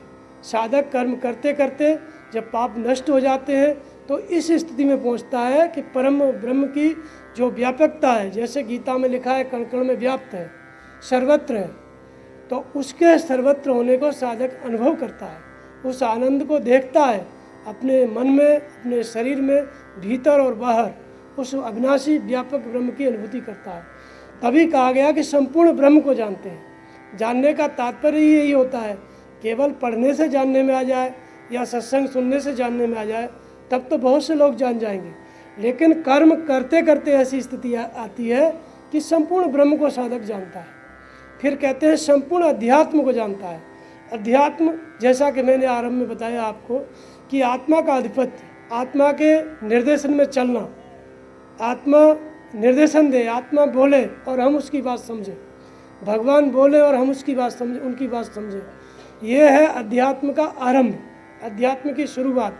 अध्यात्म का मतलब ये नहीं होता है कि हम मंदिर जाते हैं तो अध्यात्म से जुड़े हैं, संस्था से जुड़े हैं तो अध्यात्म से जुड़े हैं, या कोई मेडिटेशन करते हैं तो अध्यात्म से जुड़े हैं। यहाँ अध्यात्म का तात्पर्य ये है कि आत्मा निर्देशन करे, आत्मा बोले और आप उसकी बात समझें, आत्मा समझाए और आप उसको समझें, उसकी बात को समझें, उसके आदेश को समझें, उसके उपदेश को समझें। जैसे भगवान कृष्ण अर्जुन को समझा रहे, वैसे ही आपके हृदय का ईश्वर आपको समझाए। ये है अध्यात्म का आरंभ। तो कब अध्यात्म संपूर्ण होता है? जो ईश्वर निर्देश कर रहा था, जो समझा रहा था, ऐसी स्थिति आ गई कि शरीर के अंतराल में वो आत्मा प्रवाहित हो गई। शरीर और मन आत्मा के निर्देशन में सदा सदा के लिए संचालित हो गया। अब अपनी बुद्धि से वो निर्णय नहीं लेता, केवल आत्मा के निर्देशन में ही चलता है। जैसे भगवान समझाते हैं, जैसे बताते हैं, वही करता है। जो आदेश देते हैं वही कार्य करता है। शरीर मात्र यंत्र हो गया, शरीर मात्र जो है यंत्र हो गया। केवल उस शरीर में परमात्मा ही विराजमान है और परमात्मा ही उस शरीर से संपूर्ण कार्य कर रहा है। इसको कहते हैं संपूर्ण अध्यात्म। यह कर्म की पराकाष्ठा है। संपूर्ण अध्यात्म को जानना कब संभव है? जब कर्म पूर्ण होता है। कर्म की पराकाष्ठा में, भजन की पराकाष्ठा में साधक संपूर्ण ब्रह्म को जानता है, संपूर्ण अध्यात्म को जानता है। आत्मा का आधिपत्य प्रवाहित है, माया का आधिपत्य पूरी तरह समाप्त हो गया। फिर आगे कहते हैं संपूर्ण यज्ञ को जानते हैं। यज्ञ जो हमने आरंभ किया था, इंद्रिय संयम स्वाध्याय, पूर्ण हो गया। अब ना उसको स्वाध्याय करना है, ना नाम का जप करना है। इस स्थिति में आ गया कि जिस परम ज्ञान की उपलब्धि के लिए वो स्वाध्याय कर रहा था, नाम जप रहा था, इंद्रिय संयम कर रहा था, उन इंद्रियों का और मन का संयम हो गया, परम ज्ञान की उपलब्धि हो गई। ऐसी स्थिति में पूर्ण यज्ञ स्वरूप हो गया। जो साधक यज्ञ कर रहा था वो स्वयं यज्ञ स्वरूप हो गया। अगर कोई उसका ध्यान करे तो यज्ञ का आरंभ हो जाएगा, उसका स्मरण करना यज्ञ हो जाएगा। ऐसी स्थिति में साधक हो जाता है तो उसको कहते हैं संपूर्ण यज्ञ को जानते हैं। फिर संपूर्ण अधिदेव को जानते हैं। जिस दैवी संपत्ति को साधक बढ़ा रहा था, यज्ञ करके, भजन करके जिन दैवी गुणों को बढ़ा रहा था, वे दैवी गुण पूरी तरह विकसित हो गए। अहिंसा पूर्ण पराकाष्ठा पे पहुंच गई, सत्य पूरी तरह उपलब्ध हो गया और तेज पूरी तरह ईश्वरीय तेज छा गया। तपस्या पूर्ण हो गई, पूरी तरह सरलता आ गई, करुणा आ गई, दया आ गई। सारे दैवी गुण साधक के अंदर जागृत हो गए, पूरी तरह से विकसित हो गए। तो उसको कहा अधिदैव सहित मुझको जानते हैं। तो वास्तव में भगवान कृष्ण को जानना या परम तत्व परमात्मा को जानना, ये कर्म की पराकाष्ठा है। कर्म वहाँ तक हमको करना पड़ता है, भजन वहाँ तक हमको करना पड़ता है जहाँ तक हम संपूर्ण ब्रह्म को नहीं जानते। संपूर्ण ब्रह्म को जानने पे कर्म पूर्ण होता है, संपूर्ण अधियज्ञ को जानने पे कर्म पूर्ण होता है, संपूर्ण अधिदैव दैवी संपत्ति के विकसित होने पे कर्म पूर्ण होता है। और यही कर्म की पराकाष्ठा है जहाँ पे कोई भी संकल्प मन में नहीं उठता है, कोई भी करने योग्य कार्य बचा ही नहीं है, जहाँ पे संपूर्ण संकल्प विकल्प शांत हो गए, कोई कामना नहीं। तो इसको कहा गया संपूर्ण कर्म को जानते हैं। कर्म तभी पूर्ण हो सकता है जब ये संपूर्ण उपलब्धि हमको हो जाए। तो कर्म का परिणाम है संपूर्ण ब्रह्म को जानना, संपूर्ण अध्यात्म को जानना, संपूर्ण अधियज्ञ को जानना, अद्वैत को जानना। तो बाहर किसी भी प्रक्रिया से हम इन ईश्वरीय अनुभूतियों को नहीं जान सकते। इसलिए कर्म माने परमात्मा का चिंतन, कर्म माने आराधना, कर्म माने पूजा, जो हमें संपूर्ण ब्रह्म की उपलब्धि कराए, उसका नाम है कर्म। परमात्मा का चिंतन, यज्ञ को कार्य रूप देना, जिसका सार केवल इतना है कि हम एक महापुरुष के प्रति श्रद्धा स्थिर करें, नाम का जप आरंभ करें श्वास प्रश्वास से, और इंद्रियों का संयम करें। यहाँ से कर्म का आरंभ है, और जब संपूर्ण ब्रह्म की जानकारी हो गई, यहाँ पे कर्म पूर्ण है। तो इस कर्म को महापुरुषों ने, भगवान कृष्ण ने 4 भागों में बांटा। चातुर्वर्ण मया सृष्टम गुण कर्म विभाषा, 4 वर्णों की रचना मैंने की। तो आपने क्या बांटा? वास्तव में एक तो वर्ण आप जो बाहर देख रहे हैं, एक परंपरा चली आ रही है। भगवान कृष्ण कहते हैं कि 4 वर्णों की रचना मैंने की। तो आपने क्या बांटा 4 भागों में? क्या मनुष्य को बांटा? तो वास्तव में मनुष्य को नहीं बांटा। 2000 वर्ष पहले एक महाराजा हुए पुष्यमित्र शुंग, उन्होंने ये व्यवस्था दिया कि ब्राह्मण पढ़े और पढ़ाए, क्षत्रिय केवल युद्ध करे और वैश्य अपना धनोपार्जन करे, शूद्र मजदूरी करे। इस तरह से 4 भागों में जनता को बांट दिया और कहा कि गीता में लिखा है, भगवान कृष्ण ने 4 वर्ण बनाए। भगवान का नाम लेकर के 4 भागों में जनता को बांट दिया। आधा जो श्लोक था वो पढ़ा ही नहीं। क्या बांटा? गुण कर्म विभाग से, गुणों के माध्यम से कर्म बांटा गया। अगर हमें गीतोक्त कर्म समझ में आ जाए तो बंटवारा समझ में आ जाएगा। तो नियत कर्म को 4 भागों में बांटा, जिसमें अगर ब्राह्मण श्रेणी का साधक है तो उसके अंदर क्या है? सम दम तप शौचम, इंद्रियों का दमन, मन का समन और ईश्वरीय ज्ञान की उपलब्धि, स्वाभाविक हृदय की सरलता, ये सब गुण अगर हैं तो वो ब्राह्मण श्रेणी का साधक है। और तीनों गुणों की काटने की क्षमता आ गई तो वह क्षत्रिय श्रेणी का साधक है। और दैवी संपत्ति को हृदय में अर्जित कर रहा है तो वो वैश्य श्रेणी का साधक है। और जब हम कुछ नहीं जानते, हमारा मन बिल्कुल नहीं रुक रहा है, आरंभ में हम शूद्र श्रेणी के साधक हैं। तो शूद्र से जो शूद्र स्तर का साधक है, शूद्र माने अल्पज्ञ, शूद्र माने कोई जाति नहीं समाज में, शूद्र माने अल्पज्ञ, जिसको भगवत पद की जानकारी नहीं है, जो अभी साधना का आरंभ किया है, उस आरंभिक साधक को शूद्र कहा जाता है। तो शूद्र स्तर का कर्म क्या है कि जो महापुरुष है उनकी सेवा करना। सेवा करते करते उनके अंदर धीरे धीरे दैवी संपत्ति आएगी, दैवी संपत्ति बढ़ेगी, तो धीरे धीरे वही साधक वैश्य श्रेणी का हो जाएगा। और जब वैश्य श्रेणी का हो जाएगा, विधि जागृत हो जाएगी, तो धीरे धीरे नाम जपते जपते, ध्यान करते करते तीनों गुणों को काटने की क्षमता आ जाएगी। सत रज तम, तीनों प्रकार का जो चिंतन है, जब साधक नाम जपता है, ध्यान करता है गुरु महाराज का, तो कभी सात्विक कभी राजस कोई न कोई संकल्प आता है। तो जिस साधक के अंदर सभी संकल्पों को त्याग करके नाम में मन को एकाग्र करने की क्षमता है, मन को नाम जपना है तो नाम जप में लगाने की क्षमता है, अगर ध्यान करना है, गुरु महाराज के स्वरूप का स्मरण करना है, तो केवल स्मरण करना है, दूसरा विचार ना आए, जिसके अंदर यह क्षमता आ गई तो वो क्षत्रिय श्रेणी का साधक है। उसके अंदर प्रकृति से संघर्ष करने की क्षमता है, तीनों गुणों के काटने की क्षमता है, इसलिए उसको क्षत्रिय श्रेणी का साधक कहा। फिर विकार समाप्त हो गए, जिन विकारों से लड़ रहा था, जिस प्रकृति से संघर्ष कर रहा था, वो शांत हो गई। समय दम, जिस मन को रोकना चाहता था वो रुक गया, जिन इंद्रियों को जीतना चाहता था वो जीतने में आ गई। तप पूर्ण हुआ, अंतःकरण पूरी तरह शुद्ध हो गया, शांति, हृदय में सरलता आ गई, और ज्ञान और विज्ञान, ईश्वर की प्रत्यक्ष जो जानकारी है, ज्ञान है, वो होने लगा। और विज्ञान, सर्वत्र कार्य करने की क्षमता, जैसे भगवान सर्वत्र कार्य कर रहे हैं, उसको साधक को यह लगने लगे कि भगवान ही सब कुछ करा रहे हैं, सर्वत्र कार्य करते हुए ईश्वर को देखें, तो यह ब्राह्मण श्रेणी का साधक है। यह क्षमता जिसके अंदर आ गई वो ब्राह्मण श्रेणी का साधक है। लेकिन अभी भगवान अलग है, साधक अलग है, इसलिए वर्ण है। इससे आगे की स्थिति में ब्राह्मणों न क्षत्रियम न वैश्यम न शूद्रम चिदानंद रूपम शिवोहम शिवम। जब साधक ब्राह्मण श्रेणी के भी आगे चला जाता है तो वह परमात्मा स्वरूप हो जाता है, श्रेणियाँ समाप्त हो जाती हैं, सभी वर्णों से ऊपर उठ जाता है। तो ये चारों वर्ण कर्म के 4 सोपान हैं।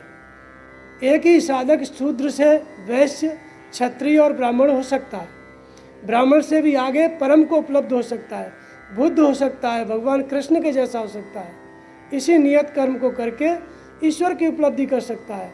तो भगवान कृष्ण ने गीता में इस कर्म को बांटा, न कि मनुष्यों को। और जो सम्राट हुए पुष्यमित्र शुंग, उन्होंने मनुष्यों को बांट दिया, समाज को बांट दिया, और उसके इतने घातक परिणाम हुए कि आज भी हमारा समाज बटा हुआ है, एकता की आज भी समस्या बनी हुई है।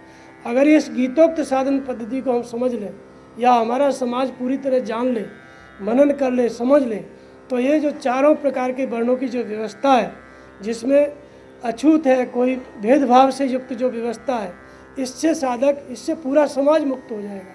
तो वास्तव में भगवान ने कर्म को 4 भागों में बांटा, न कि मनुष्य को, लेकिन राजाओं ने मनुष्य को 4 भागों में बांट दिया। उसके बहुत ही घातक परिणाम हुए, जो आज भी हमारे सामने है, हम लोग उनको देख सकते हैं।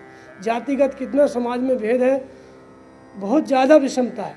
तो इस गीता को न जानने के कारण, इस गीता की वर्ण व्यवस्था को न समझने के कारण, गीता समाज में थी, लेकिन जो वर्ण व्यवस्था मैंने आपको बताई है, ये यथार्थ गीता में मिलेगी।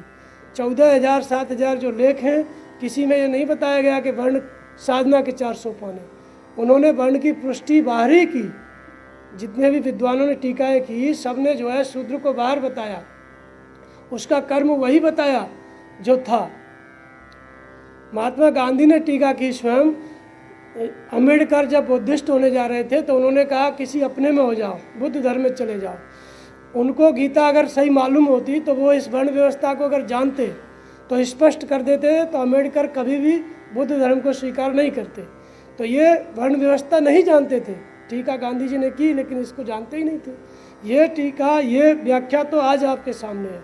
अगर हमारा समाज इसको समझ लेता है, जान लेता है, तो जातिगत जो भेद है वो समाप्त हो जाएगा और एक ईश्वर के प्रति समाज समर्पित हो जाएगा।